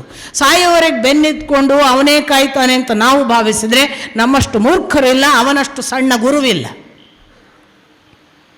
ಗುರು ಯಾವತ್ತೂ ಕೂಡ ಹಾಗೆ ತನ್ನ ಕೆಲಸ, ಅದು ಎಷ್ಟು ಶಾರ್ಟೆಸ್ಟ್ ಪೀರಿಯಡ್, ನಾವು ಜೀವಮಾನ ಪರ್ಯಂತ ನಮಗೆ ಗುರು ಏನೋ ಮಾಡ್ತಾನೆ ಅಂತ ಅವನು ಬೆನ್ನ ಹತ್ತಿ ಹತ್ತಿ ಹತ್ತಿ ನಮ್ಮ ಕೈಕಾಲು ಸವಿತವೆ, ನಮ್ಮ ಬುದ್ಧಿ ಪೂರ್ತಿ ಮೂರ್ಖತನಕ್ಕೆ ಹೋಗಿರುತ್ತೆ, ನಾವು ದಾಸ್ಯಕ್ಕೆ ಬಿದ್ದಿರ್ತೀವಿ. ನಮ್ಮ ಗುರುಗಳು ಹಾಗೇ ಇರ್ತಾರೆ, ಅವರೇನೂ ಮಾಡಿರೋದಿಲ್ಲ, ಅವರೇನೋ ಮಾಡ್ತಾರೆ ಮಾಡ್ತಾರೆ ಮಾಡ್ತಾರೆ ಅಂತ ನಮ್ಮ ಹೆಣ ಬೀಳುತ್ತೆ, ಏನೂ ಆಗಿರೋದಿಲ್ಲ. ದೊಡ್ಡ ಗುರು ಹಾಗಲ್ಲ, ಮಿಂಚಿನ ಹಾಗೆ ಬರ್ತಾನೆ. ಮಿಂಚು ಒಂದು ಕ್ಷಣ ಬಂದಾಗ ಎಷ್ಟು ಜಗತ್ತನ್ನು ಬೆಳಗ್ತದಲ್ಲ ಅಷ್ಟು ಪರಿಣಾಮವನ್ನು ಆ ಜೀವದ ಒಳಗೆ ಪ್ರವೇಶ ಮಾಡಿ ಮಾಡಿ ಹೋಗ್ತಾನೆ. ಮತ್ತೆ ತಿರುಗಿ ಬರೋದಿಲ್ಲ, ಅವನಿಗೆ ಋಣದ ಬಾಧೆಗಳಿಲ್ಲ, ಅವನೇನೋ ತಗೊಳ್ಳೋದಿಲ್ಲ ವಾಪಸ್. ವಿಶ್ವಾಮಿತ್ರರು ಅಂಥದ್ದೊಂದು ನಡೆ, ಎಂಥ ಅದ್ಭುತವಾದ ಪಾಠ ಮಾಡಿಬಿಡ್ತಾರೆ ರಾಮಲಕ್ಷ್ಮಣರಿಗೆ. ನಮಗೆ ಆಶ್ಚರ್ಯ ಆಗಬೇಕು, 15ರ ವಯಸ್ಸಿನಲ್ಲಿ ನಮಗೇನಾದರೂ ಅಂಥ ಗುರು ಸಿಕ್ಕರೆ ಅಂತ ಆಸೆ ಪಡುವ ಹಾಗೆ. ಅಷ್ಟು ಹೇಳುವಾಗ ರಾಮಲಕ್ಷ್ಮಣರು ಎಷ್ಟು ಅರ್ಹರಾಗಿದ್ರಾ ಏನ ಅನ್ನುವ ಇನ್ನೊಂದು ಮಾತು ಕೂಡ ನಮ್ಮೊಳಗೆ ಮೂಡಿಬಿಡ್ತದೆ. ನಾನು ಅದನ್ನೇ ಹೇಳಿದ್ದು, ಒಬ್ಬ ವಿಶ್ವಾಮಿತ್ರರು ಬಂದು ಇವರನ್ನು ಆಯ್ಕೆ ಮಾಡಿದ್ದೇನೆ ಅಂದರೆ, ನೋಡಿ, ಭರತ ಶತ್ರುಘ್ನರನ್ನು ಹೇಳಲಿಲ್ಲ. ಎಷ್ಟು ಆಯ್ಕೆ ಮಾಡುವ ಗುರುವಿಗೆ ಮುಂದಿನದ್ದು ಗೊತ್ತು ನೋಡಿ, ಮುಂದೆ ಕೆಲಸ ಇವರಿಬ್ಬರಿಗೆ ಅಂತ ಗೊತ್ತು ವಿಶ್ವಾಮಿತ್ರರಿಗೆ, ಮುಂದೆ ಲೋಕ ಕಲ್ಯಾಣಕ್ಕೆ ಇವರೇ ಕಾರಣರು ಅಂತ ಗೊತ್ತು, ಮುಂದೆ ಬಹಳ ದೊಡ್ಡ ಘನಿಷ್ಠವಾದ ಅರಣ್ಯವಾಸ ಇದೆ ಅಂತ ಗೊತ್ತು. ಆ ಅರಣ್ಯವಾಸ ಮಾತ್ರ ಅಲ್ಲ, ಅಲ್ಲಿ ಎಲ್ಲ ರಾಕ್ಷಸಾದಿಗಳ ಜೊತೆಗೆ ಸೆಣಸಾಟ ಇದೆ, ಅದರ ಮೂಲಕ ರಾಮಲಕ್ಷ್ಮಣರ ಬದುಕು ದುರ್ಗಮವಿದೆ ಅಂತ ಗೊತ್ತು. ಅದಕ್ಕೊಂದು ಪೂರ್ವ ಪೀಠಿಕೆಯಾಗಿ ಇಡೀ 2 ಜೀವಗಳನ್ನು ಸಿದ್ಧಪಡಿಸಬೇಕು. ವಿಶ್ವಾಮಿತ್ರರಿಗೆ ಬಹಳ ದೊಡ್ಡ ಜವಾಬ್ದಾರಿ. ನೆಪ, ನಮ್ಮ ಯಜ್ಞಕ್ಕೆ ಸುಬಾಹು ಮಾರೀಚರು ತೊಂದರೆ ಕೊಡ್ತಾರೆ ಬನ್ನಿ ಅಂತ. ಪುನಃ ಅಲ್ಲೇ ಒಂದು ಮಾತು ಹೇಳಿಬಿಡ್ತಾರೆ. ಸುಬಾಹು ಮಾರೀಚರು ಅಂದರೆ ಏನು? ಇಬ್ಬರು ರಾಕ್ಷಸರು. ಆಫ್ಟರ್ ಆಲ್ ನಮ್ಮ ತಪೋಬಲದಿಂದ ನಾವೇನು ಅವರನ್ನು ಸುಟ್ಟು ಹಾಕಕ್ಕೆ ಬರಲ್ವಾ ಅಂತ ನಿಮಗೇನಾದರೂ ಪ್ರಶ್ನೆ ಬರಬಹುದು. ನಾವು ನಮ್ಮ ತಪಸ್ಸನ್ನು ಹಾಗೆ ನಷ್ಟ ಮಾಡಿಕೊಳ್ಳುವ ಹಾಗಿಲ್ಲ. ನಾವು ಹಾಗೆ ದುಷ್ಟನಾಶಕ್ಕೆ ನಮ್ಮ ತಪಸ್ಸನ್ನು ಬಳಸಿ ಆ ಮೂಲಕ ನಮ್ಮ ಶಕ್ತಿಯನ್ನು ಕಳ್ಕೊಂಡು ನಮ್ಮ ತಪಸ್ಸಿನ ಹಂತ ಅಲ್ಲಿ ಹೋದದು ಕೆಳಗೆ ಬರುತ್ತೆ. ಅದಕ್ಕೆ ಮಾಡಲ್ಲ ಅಂತಲೂ ಒಂದು ಸಬೂಬು ಕೊಡ್ತಾರೆ. ಮುಂದೆ ಮಾಡಿದ್ದಾರೆ ಅಂಥದ್ದನ್ನೆಲ್ಲ, ಅದು ಬೇರೆ ವಿಷಯ. ಎಷ್ಟು ಒಬ್ಬ ಗುರುವಿಗೆ ಎಷ್ಟು ಕಾರುಣ್ಯ, ಯಾವ ಮಟ್ಟಕ್ಕೆ ಒಂದು ತಾನು ಆಯ್ಕೆ ಮಾಡುವ ಹುಡುಗನ ಬೆಳೆಯನ್ನು, ಅವನ ಬೆಳವಣಿಗೆಯನ್ನು, ಅವನ ಬೆಳಕನ್ನು, ಅವನಿಗೆ ತಾನು ಧಾರೆ ಎರೆಯಬೇಕಾದ ತನ್ನ ಸತ್ವವನ್ನು ಎಲ್ಲವನ್ನು ಎಷ್ಟು ಯೋಚಿಸಿ ಒಬ್ಬ 2 ಹುಡುಗರನ್ನು ಕರ್ಕೋತಾರೆ. ಸುಮ್ಮನೆ ಒಟ್ಟಿಗೆ ಹೋಗೋದಲ್ಲ. ಹಾಗಾಗಿ ಎಷ್ಟೋ ಸಾರಿ ಒಬ್ಬರು ಬರ್ತಾರೆ ಅಂದರೆ ಅವ್ರು ಏನೋ ಕಾರಣ ಇದ್ದು ಬರ್ತಾರೆ. ನಾವು ಎಷ್ಟು ಅದಕ್ಕೆ ನಮ್ಮನ್ನು ಕೊಟ್ಕೋಬೇಕು ಅನ್ನೋ ಯೋಚನೆ ಇಲ್ಲದೆ ನಾವು ಎಷ್ಟೋ ಸಂಗತಿಗಳನ್ನು ಮಿಸ್ ಮಾಡ್ಕೊಳ್ಳೋ ಸಾಧ್ಯತೆ ಕೂಡ ಇದೆ, ಇಲ್ಲ ಅಂತಲ್ಲ. ಕೆಲವೇ ನೋಡಿ, ಇಲ್ಲಿ ಎಲ್ಲಿಯೂ ಕೂಡ ನಿಮಗೆ ಲಿಟರಲ್ಲಿ ವರ್ಬಲ್ಲಿ ಯಾವ ಎಕ್ಸ್ಪ್ರೆಷನ್ನಲ್ಲೂ ವಿಶ್ವಾಮಿತ್ರರು ಹೇಳಿಲ್ಲ ಮುಂದೆ ಕಷ್ಟ ಉಂಟು ಅಂತ, ಎಲ್ಲೂ ಹೇಳೋದಿಲ್ಲ. ವಸಿಷ್ಠರ ಮಾತಿನಲ್ಲಿ ಸೂಚನೆ ಇದೆ, ಅವರು ಬಂದಿರುವುದು ಈ ಇಬ್ಬರ ಒಳಿತಿಗಾಗಿ, ತನಗಾಗಿ ಅಲ್ಲ.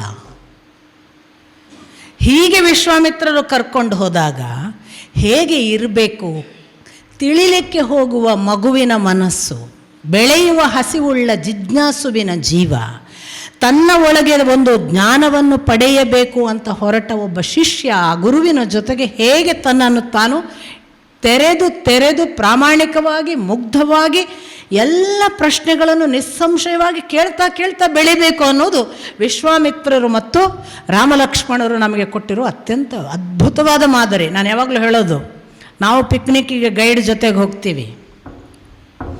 ಗೈಡ್ ಜೊತೆಲ್ಲ ನಮ್ಮದೇ ಪಟ್ಟಾಂಗ, ನಾವು ಗಮ್ಮತ್ತು ಮಾಡ್ತಿರ್ತೀವಿ. ಅವರೆಲ್ಲ ಇಬ್ಬರಿಗೆ ಹೇಳ್ತಾ ಇರ್ತಾರೆ, ಅವುಗಳಿಗೆ ಮಂಡ್ಯ ಸಮಯ ಇಲ್ಲ, ಗುರುವಿನೊಟ್ಟಿಗೆ ಹೋಗಿದ್ದಾವೆ, ನಾವಿಲ್ಲಿ ಆರಾಮ್ ಮಜಾ ಮಾಡೋಣ ಅಂತ ನಾವು ಹೋಗ್ತಿರ್ತೀವಿ, ನಮ್ಮದೇ ಲೋಕ. ಇಲ್ಲಿ ವಿಶ್ವಾಮಿತ್ರರ ಜೊತೆಗೆ ಈ ಇಬ್ಬರು ಸ್ಟೂಡೆಂಟ್ ಹೋದ ರೀತಿ ಎಷ್ಟು ಅದ್ಭುತವಾಗಿ, ನಾನು ಯಾವಾಗಲೂ ಹೇಳೋದು, ಹೆಂಗಿರಬೇಕು ಸ್ಟೂಡೆಂಟ್ ಒಬ್ಬ ಗೈಡ್ ಜೊತೆಗೆ, ಏನು ಪಡಿಬೇಕು, ಎಷ್ಟು ಪಡಿಬೇಕು, ಯಾವ ಮಟ್ಟದಲ್ಲಿ ಒಂದು ಕ್ಯೂರಿಯಾಸಿಟಿಯೋ ಕುತೂಹಲವೋ ಪ್ರಶ್ನೆಗಳು, ಆ ಮೂಲಕ ಯಾವುದನ್ನು ಪಡೀಲಿಕ್ಕೆ ಸಾಧ್ಯ ಇದೆ ರಾಮಲಕ್ಷ್ಮಣರು ನಮಗೆ ತೋರಿಸಿಕೊಟ್ಬಿಡ್ತಾರೆ. ಸುಮ್ಮನೆ ಹೀಗೆ ಪ್ರವೇಶ ಮಾಡ್ತಾ ಹೀಗೆ ಹೊರಟ ತಕ್ಷಣ ಇದು ಯಾರ ಆಶ್ರಮ ಪ್ರಶ್ನೆ ಪ್ರಾರಂಭವೇ. ಇದೊಂದು ಆಶ್ರಮದ ಹಾಗೆ ಕಾಣ್ತದೆ, ಇದು ಯಾರ ಆಶ್ರಮ, ಅಲ್ಲಿಂದ ಅದಕ್ಕೊಂದು ಉತ್ತರ, ಇದು ಇಂಥವರ ಆಶ್ರಮ, ಇಷ್ಟು ತಪಸ್ಸು ಮಾಡಿದರು ಹೀಗೆ. ಮತ್ತೊಂಚೂರು ಮುಂದೆ ಹೋದಾಗ ಇಲ್ಲಿ ಏನೋ ಒಂಥರ ಬಹಳ ದುರ್ಗಮವಾಗಿ ಜನನಿಬಿಡ ಆಗಿದ್ದಂತಹ ಒಂದು ಊರಿದ್ದು ಈಗ ಯಾವುದೋ ಕಾರಣಕ್ಕೆ ಇಲ್ಲವಾದ ಹಾಗೆ ಕಾಣ್ತದೆ, ಇದು ಯಾಕೆ ಹೇಗೆ? ಹೌದು, ಇದರಲ್ಲಿ ಇಂದ್ರ ಒಂದು ಕಾಲಕ್ಕೆ ಎಲ್ಲ ಅನುಗ್ರಹ ಮಾಡಿದ್ದ. ಯಾಕೆಂದರೆ ವೃತ್ರಾಸುರನನ್ನು ಕೊಂದ ಬಳಿಕ ಅವನಿಗೆ ಬ್ರಹ್ಮಹತ್ಯಾ ದೋಷ ಬಂದು ಆ ಬ್ರಹ್ಮಹತ್ಯಾ ದೋಷ ನಿವಾರಣೆ ಆದದ್ದು ಈ ಜಾಗದಲ್ಲಿ. ಅದಕ್ಕೆ ಇದು ಸಮೃದ್ಧಿ ಆಗಲಿ, ಇಲ್ಲಿ ಜನರು ಸಾಕಷ್ಟು ಧನ ಧಾನ್ಯಗಳನ್ನು ಪಡೆದು ಸುಖದಿಂದ ಇರಲಿ ಅಂತ ಅವನು ಅನುಗ್ರಹ ಮಾಡಿದ್ದ. ಆದರೆ ಏನು ಮಾಡೋದು, ಈ ಜಾಗದಲ್ಲಿ ಮಲದ ಕರುಷ ಅನ್ನುವ ಒಳ್ಳೆಯ ಪಟ್ಟಣದ ಹಾಗೆ ವೈಭವದಿಂದ ಇದ್ದ ಜಾಗದಲ್ಲಿ ತಾಟಕಿ ಬಂದು ಬಿಟ್ಟಳು. ಈ ತಾಟಕಿ ಬಂದ ನಂತರ ಈಗ ಯಾರೂ ಕೂಡ ಇಲ್ಲಿ ಹೊರಗೆ ಬರಲಿಕ್ಕೆ ಹೆದರುವ ವಾತಾವರಣ ನಿರ್ಮಾಣ ಆಗಿ ಇದೊಂದು ಕಾಡು ಅಂದರೆ ಭಯಾನಕ ಕಾಡು ಆಗಿ ಹೋಗಿಬಿಟ್ಟಿದೆ. ಇಲ್ಲೇ ತಾಟಕಿ ಇದ್ದಾಳೆ, ಅವಳಿಗೆ 1000 ಆನೆಯ ಬಲ ಇದೆ, ಅವಳ ಅಂತಿಂಥ ರಾಕ್ಷಸಿ ಅಲ್ಲ. ನಾನು ಅವಳ ಕಾರಣವಾಗಿ, ಅವಳ ಮಕ್ಕಳು ಸುಬಾಹು ಮಾರೀಚರಿದ್ದಾರೆ, ಅವರೆಲ್ಲರ ಕಾರಣವಾಗಿ ನಿಮ್ಮನ್ನು ಕರ್ಕೊಂಡು ಬಂದಿದ್ದೇನೆ ಅಂದಾಗ ರಾಮ ಕೇಳ್ತಾನೆ, ಅಲ್ಲ ತಾಟಕಿ ಹೆಣ್ಮಗಳು, ಅವಳಿಗೆ ಹೇಗೆ ಹೀಗೆ 10,000 ಆನೆಯ ಬಲ? ಕತೆ ಹೇಳಿಬಿಡ್ತಾರೆ ಪುನಃ. ನೋಡಿ, ಒಂದು ಪ್ರಶ್ನೆ, ಅದಕ್ಕೆ ಮತ್ತೆ ಒಳ್ಳೆಯ ಉತ್ತರ.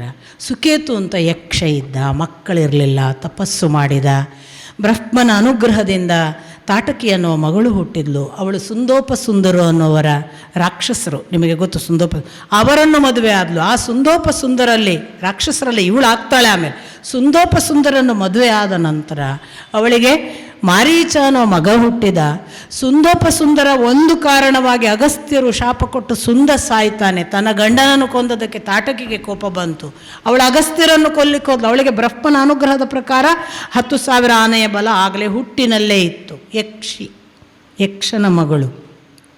ಆದರೆ ತಾಟಕಿಗೆ ಯಾವಾಗ ಅಗಸ್ತ್ಯರನ್ನು ಕೊಲ್ಲಬೇಕು ಅನ್ನುವ ಒಂದು ಹಠ ಬಂತು. ಆಗ ಅಗಸ್ತ್ಯರು ಶಾಪ ಕೊಟ್ಟರು, ನೀನು ನರಭಕ್ಷಕ ರಾಕ್ಷಸಿಯಾಗು, ನಿನ್ನ ಮಗ ಮಾರೀಚ ಅವರು ಕೂಡ ರಾಕ್ಷಸ ಆಗಲಿ. ಹೀಗಾಗಿ ಅವರು ರಾಕ್ಷಸರಾದದ್ದು. ವಾಸ್ತವಿಕ ರಾಕ್ಷಸರಲ್ಲ, ಅವರು ಯಕ್ಷಿಗಳಿದ್ದವರು ರಾಕ್ಷಸರಾಗಿದ್ದಾರೆ. ಈಗ ನಮಗೆ ತೊಂದರೆ ಕೊಡ್ತಾರೆ. ಇದು ಪ್ರಶ್ನೆ ಕೇಳ್ತಾ ಹೋದ ಹಾಗೆ ಅನಾವರಣವಾದ ತಾಟಕೀಯ ಸುಬಾಹು ಮಾರೀಚರ ಕಥೆ. ಇದನ್ನು ಹೇಳುವ ಮೊದಲು ಯಾವುದೋ ಒಂದು ನದಿ ಅದು ಸ್ವರ ಮಾಡ್ತದೆ ನೋಡಿ. ಒಂದು ನದಿ ಸ್ವರ ಮಾಡಿದರೆ ನಾವೊಂದು ಕೇಳಲಿಕ್ಕುಂಟ, ಆದರೆ ಕೇಳ್ತಾನೆ ಅವ. ಇದು ಕೇವಲ ನದಿಯ ಸ್ವರದ ಹಾಗೆ ಕೇಳೋದಿಲ್ಲ. ನದಿಯ ಅಲೆಗೆ ಅಲೆ ಅಪ್ಪಳಿಸುವಾಗ ಈ ಸಪ್ಪಳ ಆಗ್ತದೆ, ಆದರೆ ಇದು ಸ್ವಲ್ಪ ವಿಶೇಷ ಇದೆ. ಯಾಕೆ ಅಂತ, ಆಗ ಇದು ಶೋಣಿ ನದಿ, ಇದು ಈಗ ನೀನು ಕೇಳ್ತಾ ಇದೆಯಲ್ಲ ಈ ಜಾಗದಲ್ಲಿ ಗಂಗೆಯನ್ನು ಸೇರ್ತದೆ. ಆ ಗಂಗೆಯನ್ನು ಸೇರುವಾಗ ಬಂದ ಶಬ್ದ ನೀನು ಕೇಳಿದ್ದು ಅಂತ ಅಲ್ಲಿ ಮತ್ತೆ ಸೂಕ್ಷ್ಮ. ಹೀಗೆ ಒಂದು ನದಿಯನ್ನು ಇಲ್ಲಿ ಬಂದ್ರಲ್ಲ, ಇದು ಯಾವುದು? ಇದು ಸಿದ್ಧಾಶ್ರಮ. ಯಾಕೆ ಇದು ಸಿದ್ಧಾಶ್ರಮ? ಈ ಸಿದ್ಧಾಶ್ರಮ ಯಾಕೆ ಅಂದರೆ ಇಲ್ಲಿ ಕಪಿಲ ತಾನು ತನ್ನ ಸಿದ್ಧಿಯನ್ನು ಪಡೆದ ಜಾಗ. ನಾನು ಕೂಡ ನನ್ನ ಸಿದ್ಧಿಗಾಗಿ ಇಲ್ಲಿ ಬಂದಿದ್ದೇನೆ. ಹಾಗಾಗಿ ಇದು ಸಿದ್ಧಾಶ್ರಮ. ಇಲ್ಲಿ ಸಿದ್ಧಿಗಳನ್ನು ಪಡೆಯುವುದಕ್ಕಾಗಿ ಬರ್ತಾರೆ. ವಿವರಗಳನ್ನು ಕೊಡ್ತಾ ಹೋಗ್ತಾರೆ ವಿಶ್ವಾಮಿತ್ರರು ರಾಮಲಕ್ಷ್ಮಣರಿಗೆ. ಇದರ ಜೊತೆಗೆ ಅವರು ಹೇಳ್ತಾರೆ, ನಾನೀಗ ನಿನಗೆ ಬಲ ಮತ್ತು ಅತಿಬಲ ಅನ್ನುವ 2 ವಿದ್ಯೆಗಳನ್ನು ದಾನ ಮಾಡ್ತೇನೆ. ಈ ಬಲ ಮತ್ತು ಅತಿಬಲ ವಿದ್ಯೆಯ ಶಕ್ತಿ ಏನು? ವಿಶ್ವಾಮಿತ್ರರು ಹೇಳ್ತಾರೆ, ಯಾರಿಗೆ ಈ ಬಲ ಮತ್ತು ಅತಿಬಲ ವಿದ್ಯೆ ಬಂತು ಅವರಿಗೆ ನಿದ್ರೆ ಜಾಗೃತವಾಗಿಯೇ ಇರುವ ಶಕ್ತಿ ಬರುತ್ತೆ, ನೀರಡಿಕೆ ಹಸಿವು ದಾಟುವ ಶಕ್ತಿ ಬರುತ್ತೆ. ತ್ರಿಲೋಕದ ಯಾವ ದೇವ ಗಂಧರ್ವ ಮಾನವ ದಾನವ ಯಾರೂ ಕೂಡ ಇವರನ್ನು ಗೆಲ್ಲಲಿಕ್ಕೆ ಸಾಧ್ಯವಿಲ್ಲ. ಒಂದು ವೇಳೆ ಅವರು ಮೈ ಮರೆತು ಮಲಗಿದ್ದರೂ ಕೂಡ ಅವರನ್ನು ಯಾರೂ ಸೋಲಿಸಲಿಕ್ಕೆ ಸಾಧ್ಯ ಇಲ್ಲ. ನೋಡಿ, ರಾಮನನ್ನು ಕರೆದು ವಿಶ್ವಾಮಿತ್ರರು ಬಲ ಮತ್ತು ಅತಿಬಲ ವಿದ್ಯೆಯನ್ನು ಧಾರೆ ಎರೆದರು.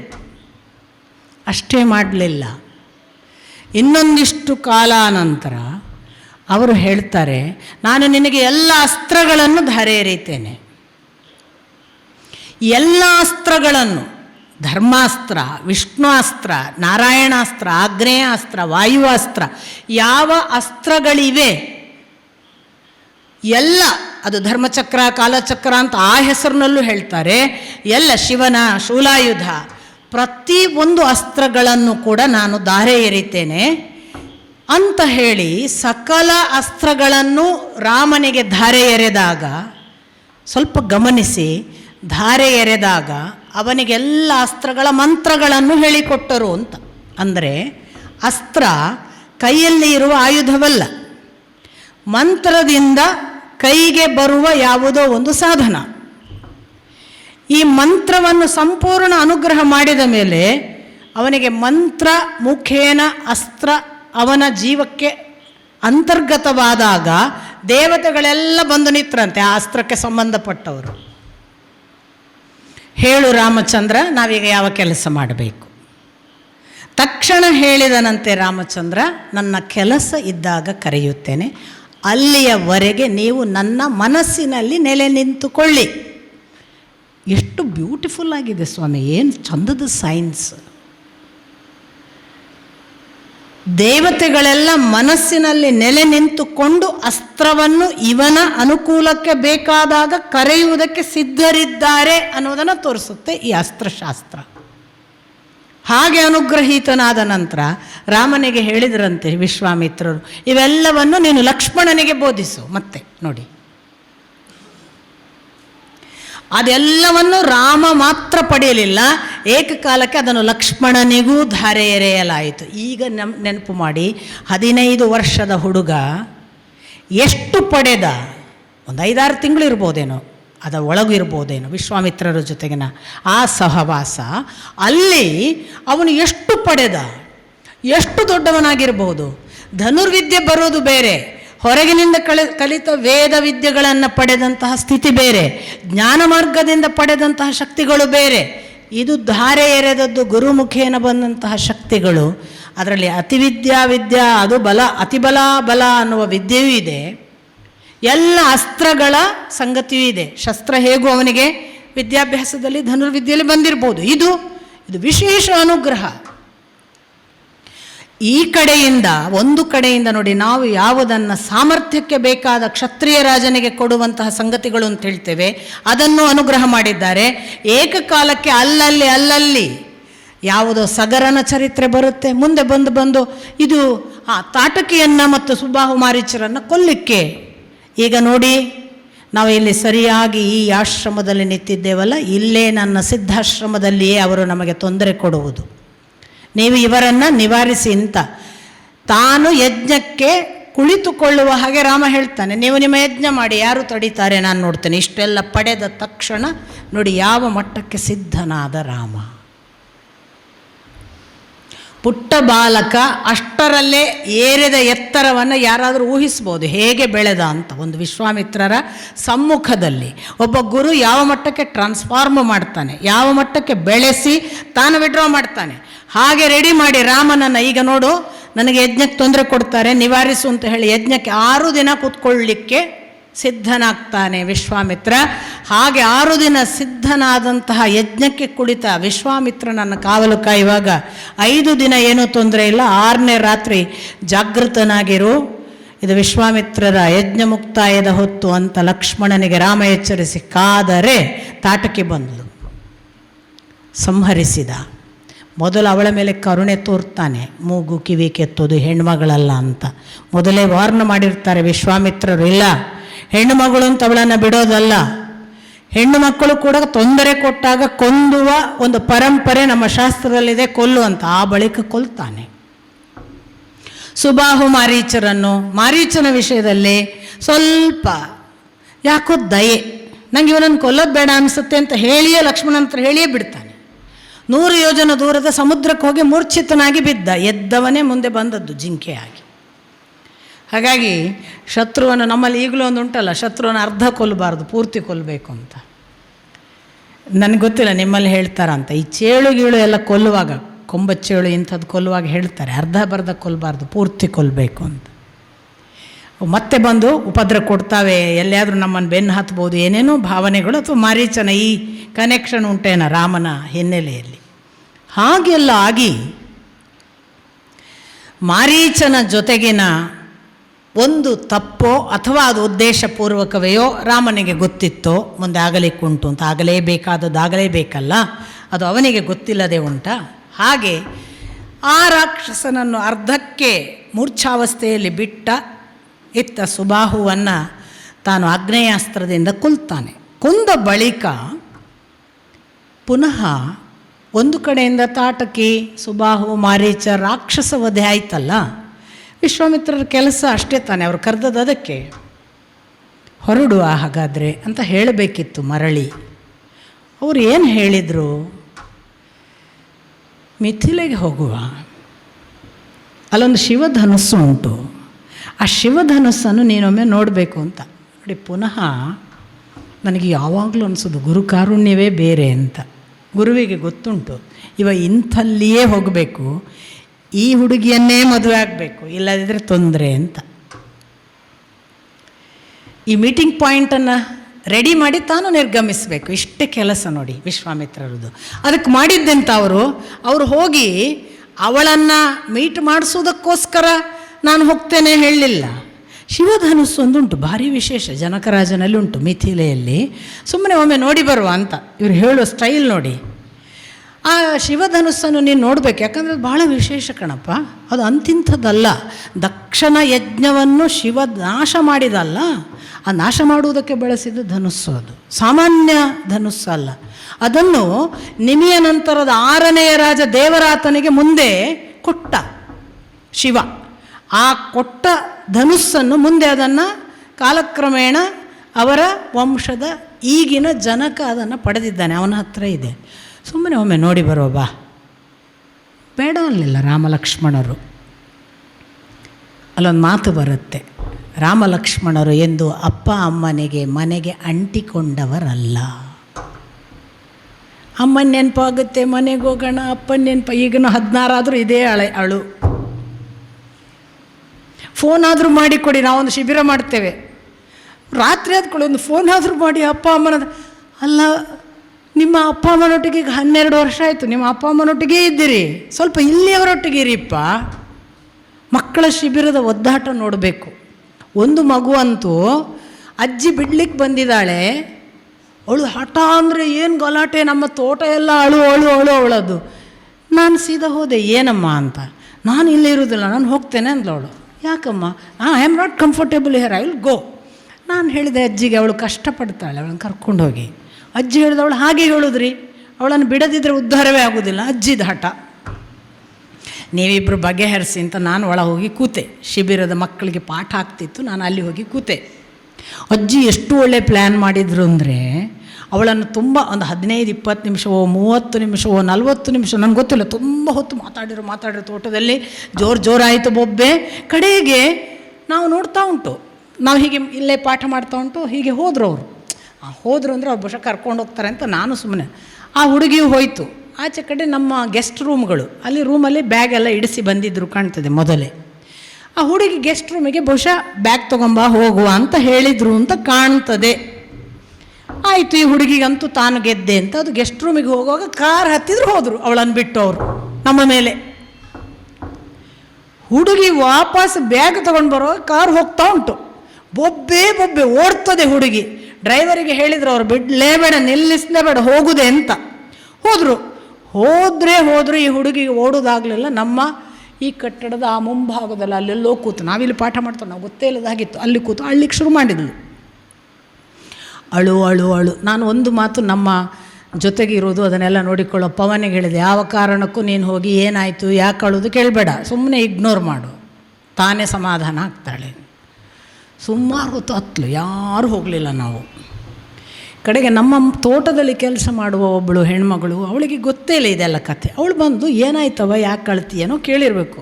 ಅವಳು ಹಾಗೆ ಹೀಗೆ ಏನೋ ಒಬ್ಬರು ಸಿಕ್ಕರಲ್ಲ ಮಾತಾಡಲಿಕ್ಕೆ ಅಂತ ಪಕ್ಕನೆ ಹಿಡ್ಕೊಂಡ್ಳು. ಆಮೇಲೆ ಇರಲಿ ಬಿಡು ಬಾ ಅಂತ ಅವಳು ಬಂದು ಪವನ್ ಅಂತ ನಮ್ಮ ಹುಡುಗನನ್ನು ಕರೆದು, ನೋಡಿ ಇವರು ಹೀಗಂತೆ ಬಿಟ್ಟು ಹೋಗಿದ್ದಾರಂತೆ. ಪವನ್ ಹೇಳಿದ, ಏನು ಮಾಡ್ತೀಯಮ್ಮ, ಇರ್ತೀಯ, ನಾನು ಬಿಟ್ಟು ಬರಬೇಕಾ ಕೇಳಿದ. ಇಲ್ಲ ಇರ್ತೇನೆ. ಬಂದಳು, ಕೂತ್ಲು. 10ನೇ ದಿವಸ ಅವಳ ಅಜ್ಜಿಗೆ ಥ್ಯಾಂಕ್ಸ್ ಹೇಳಿದ್ಲು. ಶಿಬಿರ ಮುಗಿದ ಮೇಲೆ ನನಗೆ 10 ದಿವಸದಲ್ಲಿ ಒಂದು ಹೊಸ ಜಗತ್ತು ನೋಡೋದಕ್ಕೆ ಸಾಧ್ಯ ಆಯಿತು. ನಾನು ಒಂದು ವೇಳೆ ನಿಮ್ಮೊಟ್ಟಿಗಿದ್ರೆ ಈ ಜಗತ್ತು ನೋಡ್ತಿರಲಿಲ್ಲ. ನನಗೆ ನೀವು ನನ್ನನ್ನು ಅಷ್ಟು ಕಠೋರವಾಗಿ ಬಿಟ್ಟು ಹೋಗಿ ಉಪಕಾರ ಮಾಡಿದ್ರಿ ಅಂತ ಥ್ಯಾಂಕ್ಸ್ ಹೇಳಿದ್ಲು ಅವಳು ಕೊನೆಯ ದಿನ ವೇದಿಕೆಗೆ ಬಂದು. ನಾವು ಅಪ್ಪ ಅಮ್ಮನನ್ನು ಕಟ್ಕೊಂಡದ್ರಿಂದ ಜಗತ್ತು ನೋಡೋದಿಲ್ಲ. ಅಪ್ಪ ಅಮ್ಮನೇ ನಮ್ಮದು ಅಂತ ತಿಳಿತೇವೆ. ಅಪ್ಪ ಅಮ್ಮನು ಮಕ್ಕಳು ನಮ್ಮ ಸುತ್ತವೇ ಇರಬೇಕು ಅಂತ ಕಟ್ಕೊಂಡದ್ರಿಂದಲೇ ಮಕ್ಕಳು ಕೂಡ ಉದ್ಧಾರ ಆಗೋದಿಲ್ಲ, ಅಪ್ಪ ಅಮ್ಮನೂ ಬೆಳೆಯೋದಿಲ್ಲ. ಈ ಜಗತ್ತು ಸಂಕುಚಿತ ಇತ್ತೀಚೆಗೆ ಆಗೋದಕ್ಕೆ ಕಾರಣ ಈ ಥರದ ಒಂದು ಕೂಪಮಂಡೂಕತನದಲ್ಲಿ ನಾವು ಅಂದರೆ ನಮ್ಮ ಮಕ್ಕಳು ಅಂದರೆ ನಮ್ಮ ಅಪ್ಪ ಅಮ್ಮ. ಜಗತ್ತು ಬೇರೆ ಮೂರನೇವರು ಇಲ್ಲ, ಸೇರಲಿಕ್ಕೆ ಇಲ್ಲ. ಮೂರನೇವರು ಅಜ್ಜ ಅಜ್ಜಿ ಬಂದ್ರೇ ಅವ್ರು ಬೇಡ, ಹೊರಗಿನವರು. ಚಿಕ್ಕಪ್ಪ ಚಿಕ್ಕಮ್ಮ ಮಿತ್ರರು ಅದೆಲ್ಲ ಹೋಯಿತು. ಇಂಥ ಸ್ಥಿತಿಯಲ್ಲಿ ರಾಮ ಲಕ್ಷ್ಮಣರು ಇರಲಿಲ್ಲ ಅಂತ ಒಂದು ವಾಕ್ಯ ಬರುತ್ತೆ. ರಾಮ ಲಕ್ಷ್ಮಣರು ಎಂದು ನೀವೆಂದು ಮನೆಗೆ ಅಂಟಿಕೊಂಡವರಲ್ಲ, ಅಪ್ಪ ಅಮ್ಮ ಅಂತ ಅವರ ಬೆನ್ನ ಸುತ್ತ ತಿರುಗಿದವರಲ್ಲ. ಆದ್ದರಿಂದ ನೀವೇನು ಬನ್ನಿ ಅಂತ ಅನ್ನುವ ಸೂಚನೆಯ ಮಾತುಗಳ ಜೊತೆಗೆ ಕರ್ಕೊಂಡು ಮುಂದೆ ನಡೀತಾರೆ. ಮಿಥ್ಯೆ ನೋಡಿದ್ದೆಷ್ಟು ನೋಡಿ. ಹಾಗೆ ಹೋದದ್ದರಿಂದಲೇ ಪ್ರಥಮದಲ್ಲಿ ಹೊರಡುವಾಗ ಒಂದು ನೀರವ ಆಶ್ರಮ ಕಾಣಿಸ್ತದೆ. ದನಿ ಇಲ್ಲ, ಯಾರೂ ವಾಸ ಇದ್ದ ಸೂಚನೆ ಇಲ್ಲ. ಹಾಗಂತ ಘನ ಮೌನವೊಂದು ಏನನ್ನೋ ಹೇಳುವ ಹಾಗೆ ಇದೆ. ರಾಮ ಕೇಳ್ತಾನೆ, ಈ ಆಶ್ರಮದಲ್ಲಿ ಹಿಂದೊಮ್ಮೆ ಯಾರೋ ವೈಭವದಿಂದ ಇದ್ದ ಹಾಗೂ ಈಗ ಯಾರೂ ಇಲ್ಲದ ಒಂದು ನಿರ್ವಾತ ಇದ್ದ ಹಾಗೆ ಒಂದು ಮೌನ ಮತ್ತು ಯಾರೂ ಇಲ್ಲದ ಒಂದು ನೀರವ ಸ್ಥಿತಿ ಕಾಣಿಸ್ತಿದೆಯಲ್ಲ, ಏನಿದು ಅಂತ. ದೊಡ್ಡವರಿಗೆ ಯಾರನ್ನು ಎಲ್ಲಿ ಕರ್ಕೊಂಡು ಹೋಗಬೇಕು ಅಂತ ಗೊತ್ತು. ಏಕಕಾಲಕ್ಕೆ ಒಳಗೆ ಕೂತು ಅಳುವ ಒಂದು ಜೀವಕ್ಕೆ ತನ್ನ ಹತ್ರ ಯಾರು ಬರಬೇಕು ಅದನ್ನು ಕರೆಯುವ ಶಕ್ತಿಯೂ ಉಂಟು. ಅಲ್ಲಿ ಅಳ್ತಿದ್ದವಳು ಅಹಲ್ಯೆ. ಅವಳು ತನ್ನ ಬದುಕಿನಲ್ಲಿ ಗೌತಮರ ಜೊತೆಗಿದ್ದ ಆಶ್ರಮ. ವಿಶ್ವಾಮಿತ್ರರು ಹೇಳ್ತಾರೆ, ಗೌತಮರು ಬಹಳ ದೊಡ್ಡ ತಪಸ್ವಿಗಳು. ಆ ತಪಸ್ವಿಗಳ ಆ ಸ್ಥಳದಲ್ಲಿ ಅಹಲ್ಯೆ ಒಂದು ದಿನ ತನ್ನ ಪಾಡಿಗೆ ಆಶ್ರಮದಲ್ಲಿದ್ದಾಗ ಇಂದ್ರ ಗೌತಮರ ವೇಷ ಧರಿಸಿಕೊಂಡು ಅಲ್ಲಿಗೆ ಬಂದು ಗೌತಮರಂತೆ ಕಾಣಿಸಿ ಬಾಯಿಯಿಂದ ಹೇಳಿದನಂತೆ, ಮೈಥುನದ ಉನ್ನತ ಉತ್ಕಟ ಸ್ಥಿತಿಯಲ್ಲಿರುವಾಗ ನೀನು ಋತುಮತಿಯೋ ಅಲ್ಲವೋ ಎನ್ನುವ ನೋಡುವ ಸ್ಥಿತಿಯೂ ನನಗಿಲ್ಲ. ಈಗ ನನಗೆ ನಿನ್ನನ್ನು ಸಮಾಗಮ ಮಾಡಬೇಕು. ನೋಡಿ, ಖಚಿತವಾಗಿ ವಾಲ್ಮೀಕಿಗಳು ಹೇಳ್ತಾರೆ, ಮಾತು ಕೇಳಿಯೇ ಗೊತ್ತಾಯಿತು ಅಹಲ್ಯೆಗೆ ಇದು ಗೌತಮರಲ್ಲ, ಗೌತಮರು ಹೀಗೆ ಮಾತನಾಡುವುದಿಲ್ಲ, ಇದು ಇಂದ್ರ ತನ್ನ ಸಮಾಗಮಕ್ಕೆ ಬಂದಿರುವುದು. ಗೊತ್ತಿದ್ದು ಮೂಢಳಾಗಿ ಅಂತ ಒಂದು ಶಬ್ದ ಇದೆ. ಇಷ್ಟೆಲ್ಲ ಗೊತ್ತಿದ್ದು ಮೂಢಳಾಗಿ ಇಂದ್ರನನ್ನು ಸಮಾಗಮಕ್ಕೆ ಕರೆದಳು. ಅನ್ಕಾನ್ಷಿಯಸ್ ಅಲ್ಲ, ಕಾನ್ಷಿಯಸ್ ಆ್ಯಕ್ಟ್. ಅಹಲ್ಯ, ದ್ರೌಪದಿ, ಸೀತಾ, ತಾರಾ, ಮಂಡೋದರಿ, ಪಂಚಕಂ ನಾ ಸ್ಮರೇ ನಿತ್ಯಂ. ಅರೆ, ಇಷ್ಟೆಲ್ಲ ಮಾಡಿದವಳನ್ನು ಪ್ರಥಮದಲ್ಲಿ ಅವಳ ಹೆಸರು ಪಂಚ ಜನರಲ್ಲಿ, ಪಂಚ ಹೆಣ್ಣುಗಳಲ್ಲಿ ಅಥವಾ ಪಂಚ ಸ್ತ್ರೀಯರಲ್ಲಿ ಇವರನ್ನು ನಾವು ಸ್ಮರಿಸುತ್ತೇವೆ ಅಂತ ಹೇಳುವ ಶ್ಲೋಕವೇ ರಚಿಸಿಬಿಟ್ರಲ್ಲ. ಅದರಲ್ಲಿ ಪ್ರಥಮ ಅಹಲ್ಯೆ ಎಂಥವಳು? ಇಂದ್ರನೆಂದು ಗೊತ್ತಿದ್ದೂ ಸಮಾಗಮ ಮಾಡಿದ್ದಳು ಅಂತ ಬರೀತಾರೆ ವಾಲ್ಮೀಕಿಗಳು.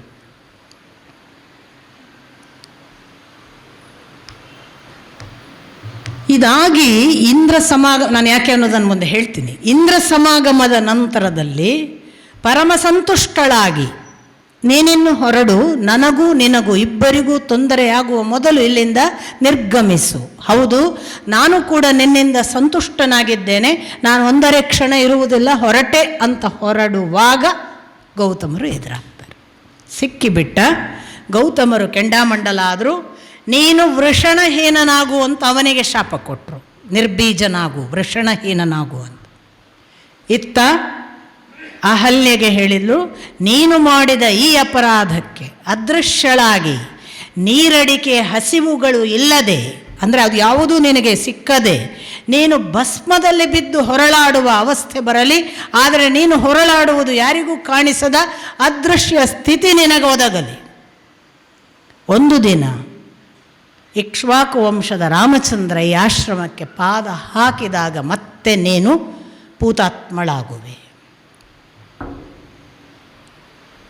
ವಿಶ್ವಾಮಿತ್ರರು ಹೇಳ್ತಾರೆ, ಅಂದಿನಿಂದ ಅಹಲ್ಯೆ ಭಸ್ಮದಲ್ಲಿ ಹೊರಡುವ ಅದೃಶ್ಯ ಸ್ಥಿತಿಯಲ್ಲಿ ಇದ್ದಾಳೆ. ರಾಮಚಂದ್ರನಿಗೆ ಕಥೆ ಕೇಳಿತು. ರಾಮ ತಾನು ಆಶ್ರಮಕ್ಕೆ ಕಾಲಿಟ್ಟ ದಿನ ಅವಳು ಪೂತಾತ್ಮಳಾಗುವಳು ಅನ್ನುವ ಮಾತನ್ನು ಕೇಳಿದ್ದಾನೆ. ಅವನು ನೇರವಾಗಿ ಆಶ್ರಮದ ಒಳಗೆ ಪಾದ ಇಟ್ಟಾಗ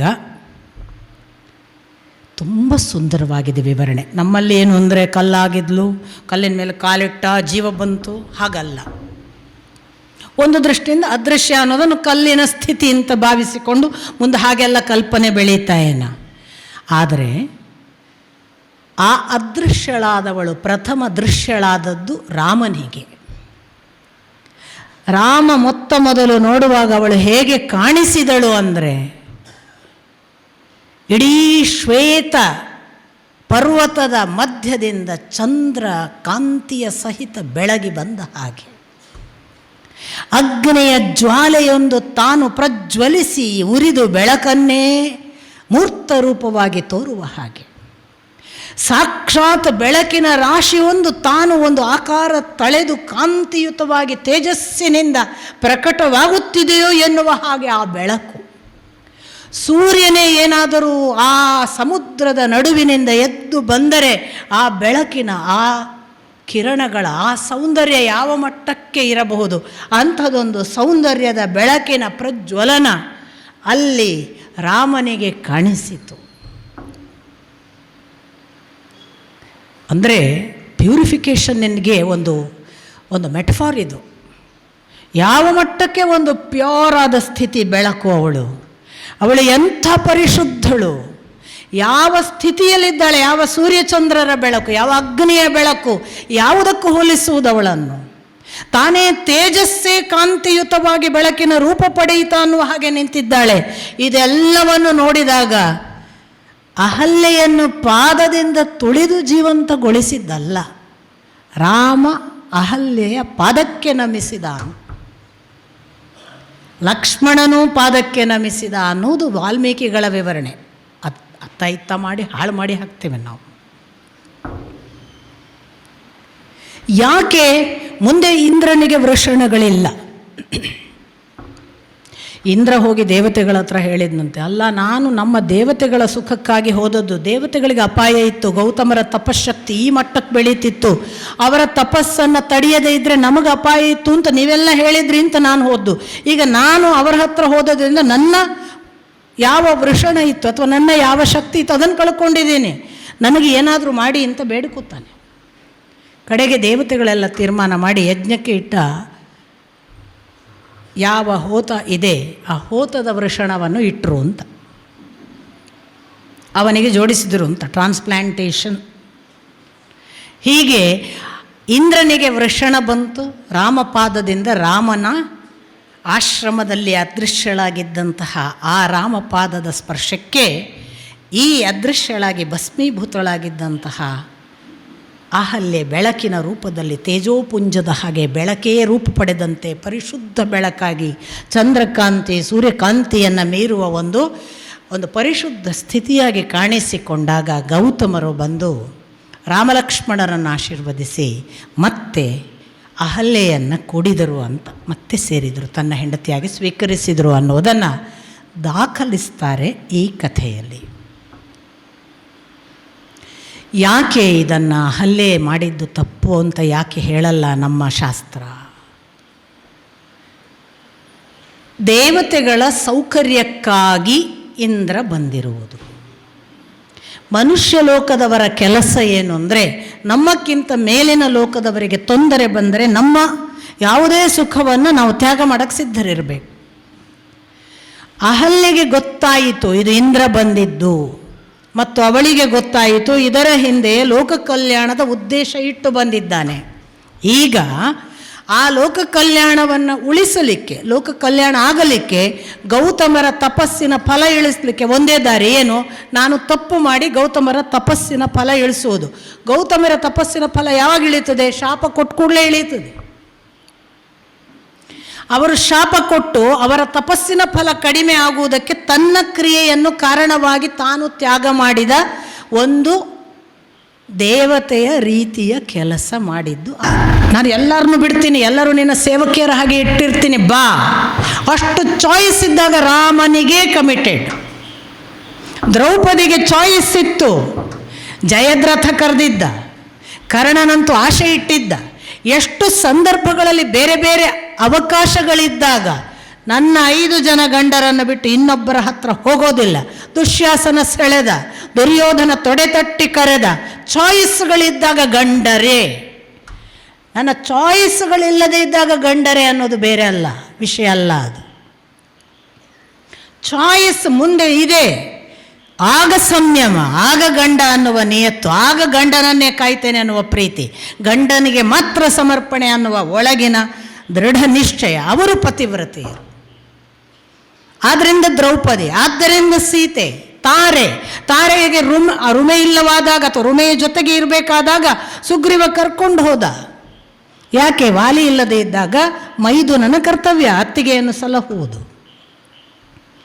ಸುಗ್ರೀವನ ಜೊತೆಗೆ ಹೋದರೂ ಕೂಡ ತಾರೆಯ ಮನಸ್ಸಿನಲ್ಲಿ ವಾಲಿಯನ್ನು ಕಳ್ಕೊಂಡಿರಲಿಲ್ಲ. ಅವಳು ಬಂದ ಕೂಡಲೇ ಅದೇ ಪತಿವ್ರತೆ, ಅದೇ ಪಾತಿವ್ರತ್ಯದ ನಿಷ್ಠೆಯಿಂದ ತಾರೆಯ ಸೇವೆ ಮಾಡಿದ್ದಾಳೆ. ತಾರೆ ಎಷ್ಟು ಸೇವೆ ಮಾಡ್ತಾಳೆ ಅಂದರೆ, ವಾಲಿ ಸಾಯುವಾಗ ತಾನು ಸಹಗಮನಕ್ಕೆ ಸಿದ್ಧಳಾಗ್ತಾಳೆ. ಅಲ್ಲಿಯವರೆಗೆ ಸುಗ್ರೀವ ಇದ್ದಾನಲ್ಲ ಅಂತ ತಾರೆ ಎಂದು ಕೂಡ ವಾಲಿ ಸತ್ತಾಗ ಮನಸ್ಸು ಬದಲಿಸಲಿಲ್ಲ. ಸುಗ್ರೀವ ಅನಿವಾರ್ಯವಾಗಿ ಕರ್ಕೊಂಡು ಹೋದಾಗ ಒಪ್ಪಿಕೊಂಡಿದ್ದಾಳೆ. ವಾಲಿ ಬಂದ ತಕ್ಷಣ ಮತ್ತೆ ಪಾತಿವ್ರತ್ಯದ ಪರಾಕಾಷ್ಠೆ ತಾರೆಯದ್ದು. ಅವಳ ಪರಾಕಾಷ್ಠೆಯನ್ನು ನೋಡಿ ರಾಮ ಕೂಡ ಸಾಂತ್ವನ ಮಾಡುವವರೆಗೆ ತಾರೆಯ ಭಕ್ತಿ. ಆದ್ದರಿಂದ ತಾರೆ. ಮಂಡೋದರಿ ನಿಮಗೆ ಗೊತ್ತು, ರಾವಣ ಹೋಗದ ಹೆಣ್ಣು ಮಕ್ಕಳಿಲ್ಲ. ಎಷ್ಟು ಹೆಣ್ಣು ಮಕ್ಕಳ ಹಿಂದೆ ಹೋಗಿದ್ದಾನೆ, ತಾನು ಮಾತ್ರ ಗಂಡನನ್ನು ಒಂದು ಅರೆಕ್ಷಣ ಬಿಡಲಿಲ್ಲ ಮಂಡೋದರಿ. ಅವನು ಅಷ್ಟು ಚಾಯ್ಸ್ ಇಟ್ಕೊಂಡು ಎಲ್ಲರ ಹತ್ರ ಹೋಗುವಾಗ ನಾನು ಒಂದು ಚಾಯ್ಸ್ ಇಡ್ತೇನೆ ಅನ್ನೋ ಒಂದು ಥಾಟಿಗೂ ಹೋಗಲಿಲ್ಲ ಮಂಡೋದರಿ. ನನ್ನ ಗಂಡ ಅವನು ಎಷ್ಟು ಜನ ಹೆಂಡಂದ್ರ ಹತ್ರ ಬೇಕಾದರೂ ಹೋಗಲಿ, ನನ್ನ ಗಂಡ ನನ್ನ ಗಂಡನೇ ಅಂತ ಕಾದದ್ದಕ್ಕೆ ಮಂಡೋದರಿ.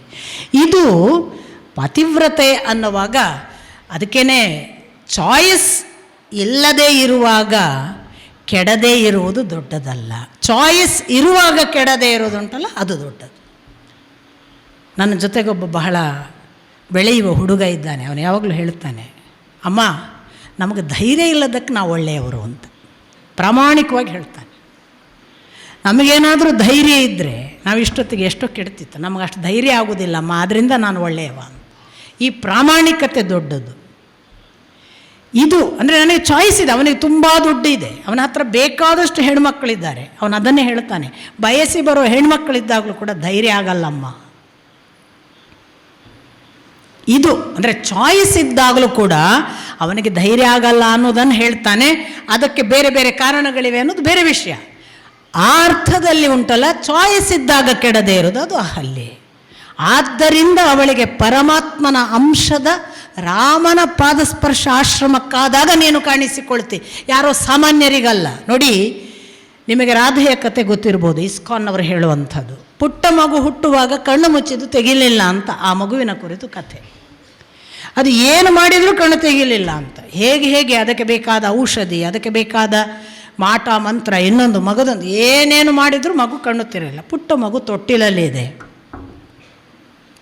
ಕಥೆ ಸತ್ಯವ ಸುಳ್ಳ, ಅದು ಜಾನಪದ, ಅದು ಬೇಡ. ನಾನು ಅದರ ಹಿಂದೆ ಇರೋ ಆ ಧ್ವನಿಯನ್ನು ನಿಮಗೆ ಮುಟ್ಟಿಸೋದು.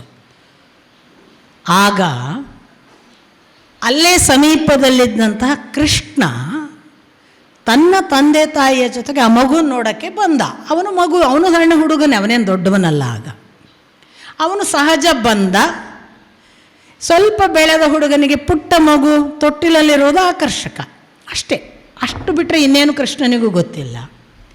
ತಂದೆ ತಾಯಿಯ ಜೊತೆಗೆ ಮಗುವಿನ ಹತ್ರ ಬಂದ ಕೃಷ್ಣ ತೊಟ್ಟಿಲಲ್ಲಿರೋ ಮಗುವನ್ನು ಹೀಗೆ ನೋಡಿ ಮಗುವಿನ ಹತ್ರ ನಿಂತ ಅಂತೆ ತೊಟ್ಟಿಲಲ್ಲಿ. ಅದುವರೆಗೆ ಕಣ್ಣು ತೆರೆಯದ ರಾಧೆ ಅದು ಯಾಕೋ ಕೃಷ್ಣ ದೃಷ್ಟಿ ಬಿದ್ದಾಗ ಏನೋ ಮೀಟಿದ ಹಾಗಾಗಿ ಕಣ್ಣು ತೆರೆದಳಂತೆ. ಪ್ರಥಮ ನೋಡಿದ್ದು ಕೃಷ್ಣನನ್ನು ಅಂತ. ಇದು ಇಸ್ಕಾನ್ ಅವರು ರಾಧೆಯ ಕುರಿತು ಹೇಳುವ ಕಥೆ. ಪ್ರಥಮ ದೃಷ್ಟಿ ಕೃಷ್ಣನ ಮೇಲೆ ಬಿತ್ತು. ಆ ಮೂಲಕ ಜೀವನವನ್ನೆಲ್ಲ ಕೃಷ್ಣನೇ ಅಂತ ತೀರ್ಮಾನ ಮಾಡಿದ್ಲು ಅಂತ. ಆ ಬಳಿಕ ಜೀವನದಲ್ಲಿ ಅವಳು ಬೇರೆ ನೋಡಲೇ ಇಲ್ಲ. ಅಂಥ ರಾಧೆಯ ಕತೆ ಭಾಗವತದಲ್ಲಿಲ್ಲ. ಬ್ರಹ್ಮವೈವರ್ತ ಪೂರ್ತಿಯಾಗಿ ರಾಧೆಯ ಕಥೆಯನ್ನು ಹೇಳುತ್ತೆ, ಅದು ಬೇರೆ ಮಾತು. ಅದು ಆ್ಯಕ್ಚುವಲಿ ಪ್ರಕೃತಿ ತತ್ವವನ್ನು ತಾನೇ ಹೊರ್ತಾನೆ, ತಾನೇ ಸಲಹುತ್ತಾನೆ, ತಾನೇ ಪ್ರೀತಿಸ್ತಾನೆ. ಆದರೆ ಎಂದೂ ಕೂಡ ಪ್ರಕೃತಿ ಪುರುಷ ಮಿಲನ ಇಲ್ಲ ಅನ್ನುವ ಒಂದು ಸೂಚನೆ ಅದು. ರಾಧೆಯ ಮಿಲನ ಇಲ್ಲ. ಹೊತ್ಕೊಂಡು ಹೋಗ್ತಾನೆ, ಒಂದು ಕಡೆ ಇಳಿಸ್ತಾನೆ, ಎಲ್ಲ ಕಥೆ ಬರುತ್ತೆ ಭಾಗವತದಲ್ಲಿ ಸೂಚ್ಯವಾಗಿ. ಅದನ್ನೇ ಮುಂದೆ ರಾಧೆಯಾಗಿ ಬೆಳೆಸಿದ್ರು ಅಂತ. ಇಲ್ಲಿ ನೋಡಿ ಎಷ್ಟು ಪರಿಶುದ್ಧಳು ಅಂದರೆ, ಅದೃಶ್ಯಳಾದವಳು ದೃಶ್ಯಳಾಗಬೇಕಾದ್ರೆ ಅಂಥ ಪರಮಪುರುಷ ಬರಬೇಕು. ಸಾಮಾನ್ಯರಿಂದ ಅಲ್ಲ ಅವಳು ಮತ್ತೆ ದೃಶ್ಯಳಾಗಲಿಕ್ಕೆ ಸಾಧ್ಯ. ರಾಧೆಯ ಕಣ್ಣು ತೆರಿಬೇಕಾದ್ರೆ ಕೃಷ್ಣನೇ ಬರಬೇಕು.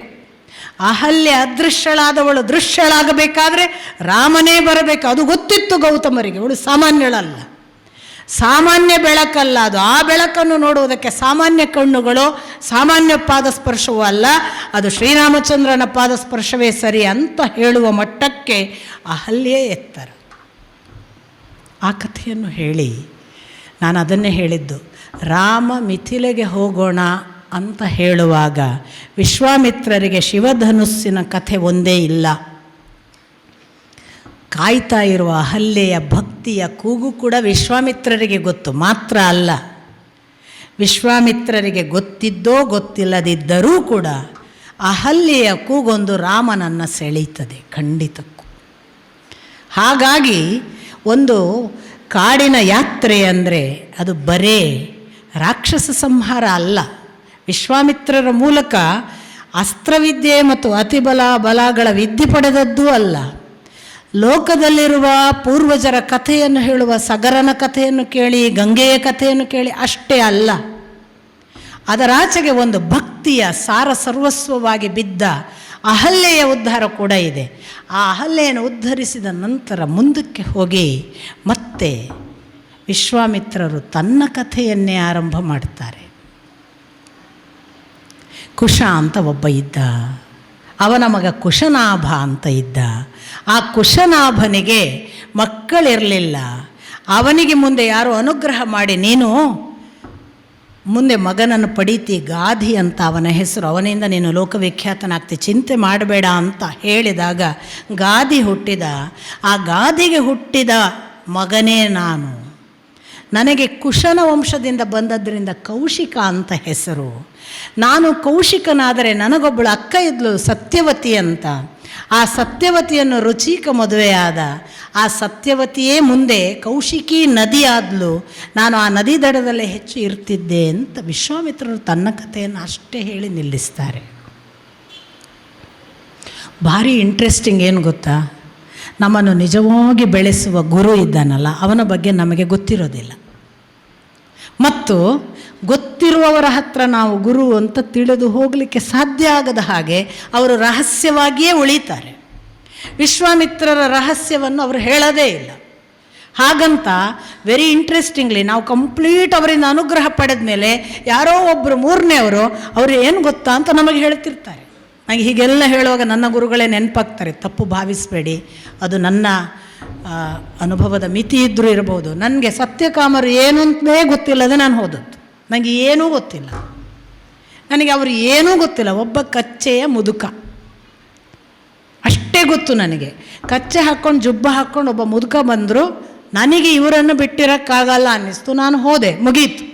ನನಗೆ ಅವರು ಬರೀತಾರೆ, ಅವರು ತಂತ್ರ ಸಾಧಕರು, ಅವರಿಗೆ ಶಕ್ತಿಗಳಿವೆ, ಅವರಿಗೆ ಸಿದ್ಧಿ, ನನಗೆ ಏನೂ ಗೊತ್ತಿಲ್ಲ. ನಾನು ಅವರ ಹತ್ರ ಹೋಗ್ತೇನೆ ಅಂತ ತೀರ್ಮಾನ ಆಗಿ ಅವರ ಹತ್ರ ಹೋಗುವಾಗಲೂ ಕೂಡ ನನಗೆ ಏನು ಅಂದರೆ ಏನೂ ಗೊತ್ತಿಲ್ಲದೆ ಇರುವ ಹೊತ್ತಿನಲ್ಲಿ ನನ್ನ ಪಕ್ಕದ ಮನೆಯ ಮುರಾರೆಣ್ಣ, ಅವರ ಮನೆಗೆ ಇವರು ಬರ್ತಿದ್ದದ್ದು ಸತ್ಯಕಾಮರು. ಆ ಮುರಾರೆಣ್ಣ ನನಗೆ, ನಿನಗೆ ಅವರು ಅಂದರೆ ಏನು ಅಂತ ಗೊತ್ತಾ ಅಂತ ಕತೆ ಹೇಳ್ತಿದ್ರು. ನಾನು ಕಣ್ಣು ಬಾಯಿ ಬಿಟ್ಟು ಕತೆ ಕೇಳ್ತಾ ಇದ್ದೆ.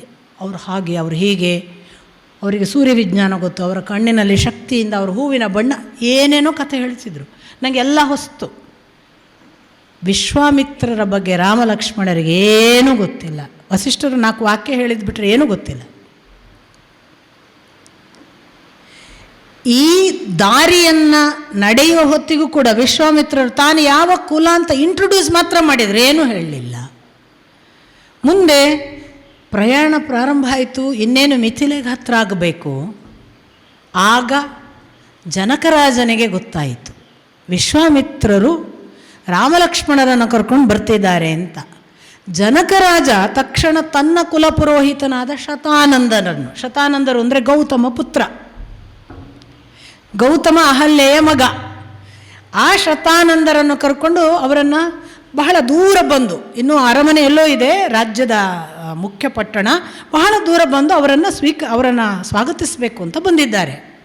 ಬಂದಾಗ ಶತಾನಂದ ಗೌತಮ ಪುತ್ರ ಎದುರಾಬದುರಾಗ್ತಾರೆ ರಾಮಲಕ್ಷ್ಮಣ ವಿಶ್ವಾಮಿತ್ರರಿಗೆ ಜನಕನ ಸಹಿತ. ಆಗ ಶತಾನಂದ, ಓಹೋ ನೀವು ಎಲ್ಲಿಂದ ಬಂದ್ರಿ, ವಿಶ್ವಾಮಿತ್ರರು ಎಲ್ಲಿ ಎಲ್ಲ ನೀವು ಕರ್ಕೊಂಡು ಹೋದ್ರಿ ಅಂತ ವಿಶ್ವಾಮಿತ್ರರಿಗೆ ಕೇಳಲಾಗಿ ಅವರು ಅದೆಲ್ಲ ಕತೆ ಹೇಳ್ತಾ, ಆಗ ರಾಮಲಕ್ಷ್ಮಣರು ಅಹಲ್ಯೆಯ ಆಶ್ರಮಕ್ಕೂ ಹೋಗಿದ್ದರು. ಅಹಲ್ಯೆಯ ಪಾದಸ್ಪರ್ಶ, ರಾಮ ಪಾದಸ್ಪರ್ಶ ಮಾಡಿದ್ರಿಂದ ಅಹಲ್ಯೆ ಮತ್ತೆ ಅದೃಶ್ಯಳಾಗಿದ್ದವಳು ದೃಶ್ಯಳಾದಳು. ಈ ಕಥೆ ಅಲ್ಲಿ ಅನಾವರಣ ಆಗುತ್ತೆ. ತಕ್ಷಣ ಶತಾನಂದ ಗುಣಗಾನ ಮಾಡೋಕ್ಕೆ ಪ್ರಾರಂಭ ಮಾಡ್ತಾರೆ. ಓಹ್, ನನ್ನ ಅಪ್ಪ ಅಮ್ಮ ಮತ್ತೆ ಒಂದಾದರ, ಇಲ್ಲಿಯವರೆಗೆ ಅದೃಶ್ಯಳಾಗಿದ್ದ ನನ್ನ ತಾಯಿ ಮತ್ತೆ ಕಾಣಿಸಿಕೊಳ್ಳುವಂತೆ ಆಯಿತಾ, ನಿಮ್ಮ ಪುಣ್ಯದಿಂದ ಅದನ್ನು ಸಾಧ್ಯವಾಗಿಸಿದ ವಿಶ್ವಾಮಿತ್ರರು ಇಷ್ಟೆಲ್ಲವನ್ನು ನಿಮ್ಮ ಕಡೆಯಿಂದ ಮಾಡಿಸಿಬಿಟ್ಟರ, ನನಗಿದು ಧನ್ಯತೆಯ ದಿನ, ಬನ್ನಿ ಅಂತ ಹೇಳ್ತಾ, ನಿಮಗೆ ವಿಶ್ವಾಮಿತ್ರರು ಎಂದರೆ ಯಾರು ಗೊತ್ತಾ ಅಂತ ವಿಶ್ವಾಮಿತ್ರರ ಕುರಿತು ಕೇಳ್ತಾರೆ. ಗೊತ್ತಿಲ್ಲ ಅಂತ ಇವರು ಹೇಳಲ್ಲ, ಗೊತ್ತಿಲ್ಲ ಅಂತ ಅರ್ಥ ಆಗುತ್ತೆ ಶತಾನಂದರು ಕಥೆ ಹೇಳುವಾಗ. ಏನು ವಿಶ್ವಾಮಿತ್ರರ ಕಥೆ ನಾಳೆ ನೋಡೋಣ. ನಮಸ್ಕಾರ. ವಿಶ್ವಾಮಿತ್ರರು ಹೇಳಿದ ಮಾತಿದು. ಕೌಸಲ್ಯ ಸುಪ್ರಜಾರಾಮ ಪೂರ್ವ ಸಂಧ್ಯಾ ಪ್ರವರ್ತತೆ ಉತ್ತಿಷ್ಟ ನರಶಾರ್ದೂಲ ಕರ್ತವ್ಯಂ ದೈವಮಾಕ್ನಿಕಂ ಅಂತ. ಅದು ವೆಂಕಟೇಶ ಸುಪ್ರಭಾತದೊಟ್ಟಿಗೆ ಭಯಂಕರವಾದಿಗಳು ಅದನ್ನು ಸೇರಿಸಿದ್ರಿಂದ ಕೊನೆಗೆ ನಮಗೆಲ್ಲರಿಗೂ ಅದು ವೆಂಕಟೇಶ ಸುಪ್ರಭಾತದ ಭಾಗ ಆಯಿತು. ಬಾಲಕಾಂಡದ 23ನೇ ಸರ್ಗದ 2ನೇ ಶ್ಲೋಕ ಅಂತ ನನ್ನ ನೆನಪು. ಭಾಳ ಅದ್ಭುತವಾದಂಥ ಆ ಆಲೋಚನೆಯಲ್ಲಿ ನಾವೆಲ್ಲ ವಿಶ್ವಾಮಿತ್ರರ ಗುರುತ್ವದೊಟ್ಟಿಗೆ ಇವತ್ತು ರಾಮನನ್ನು ಕಂಡಿದ್ದೇವೆ. ನಾಳೆ ಸೀತಾ ಕಲ್ಯಾಣ ವೈಭೋಗಮೆ, ಮಂಗಳವಾರ ನಾವು ಮದುವೆ ಮಾಡುವುದಿಲ್ಲ, ಹಾಗಾಗಿ ನಾಳೆ ಸೀತಾ ಕಲ್ಯಾಣದ ಆ ವಿಶೇಷವಾದಂತಹ ಘಟನೆಗಳು ನಡೀತವೆ. ಮಂಗಲಂ ಕೋಸಲೇಂದ್ರಾಯ ಮಹನೀಯ ಗುಣಾಬ್ಧಯೇ ಚಕ್ರವರ್ತಿ ತನೋಜಾಯ ಸಾರ್ವಭೌಮಾಯ ಮಂಗಲಂ. ಕಾರ್ಯಕ್ರಮ ನಡೆಸಿಕೊಟ್ಟ ವೀಣಾ ಬನ್ನಂಜಿಯವರಿಗೆ, ಪ್ರೀತಿಯಿಂದ ಆಲಿಸಿದ ನಿಮಗೆ ಮತ್ತು ನಿಮ್ಮ ಮೊಬೈಲಿಗೆ ಅತ್ಯಂತ ಪ್ರೀತಿಯ ಕೃತಜ್ಞತೆಗಳನ್ನು ಕೂಡ ಅರ್ಪಿಸ್ತೇವೆ. ದಯವಿಟ್ಟು ಇವತ್ತು 2 ಮೊಬೈಲ್ ಮಗು ಮಾತನಾಡ್ತಾ ಇತ್ತು, ನಾಳೆ ಆ ಮಗುವಿಗೂ ಒಂದು ಲಾಲಿಪೆಪ್ಪು ಕೊಟ್ಟು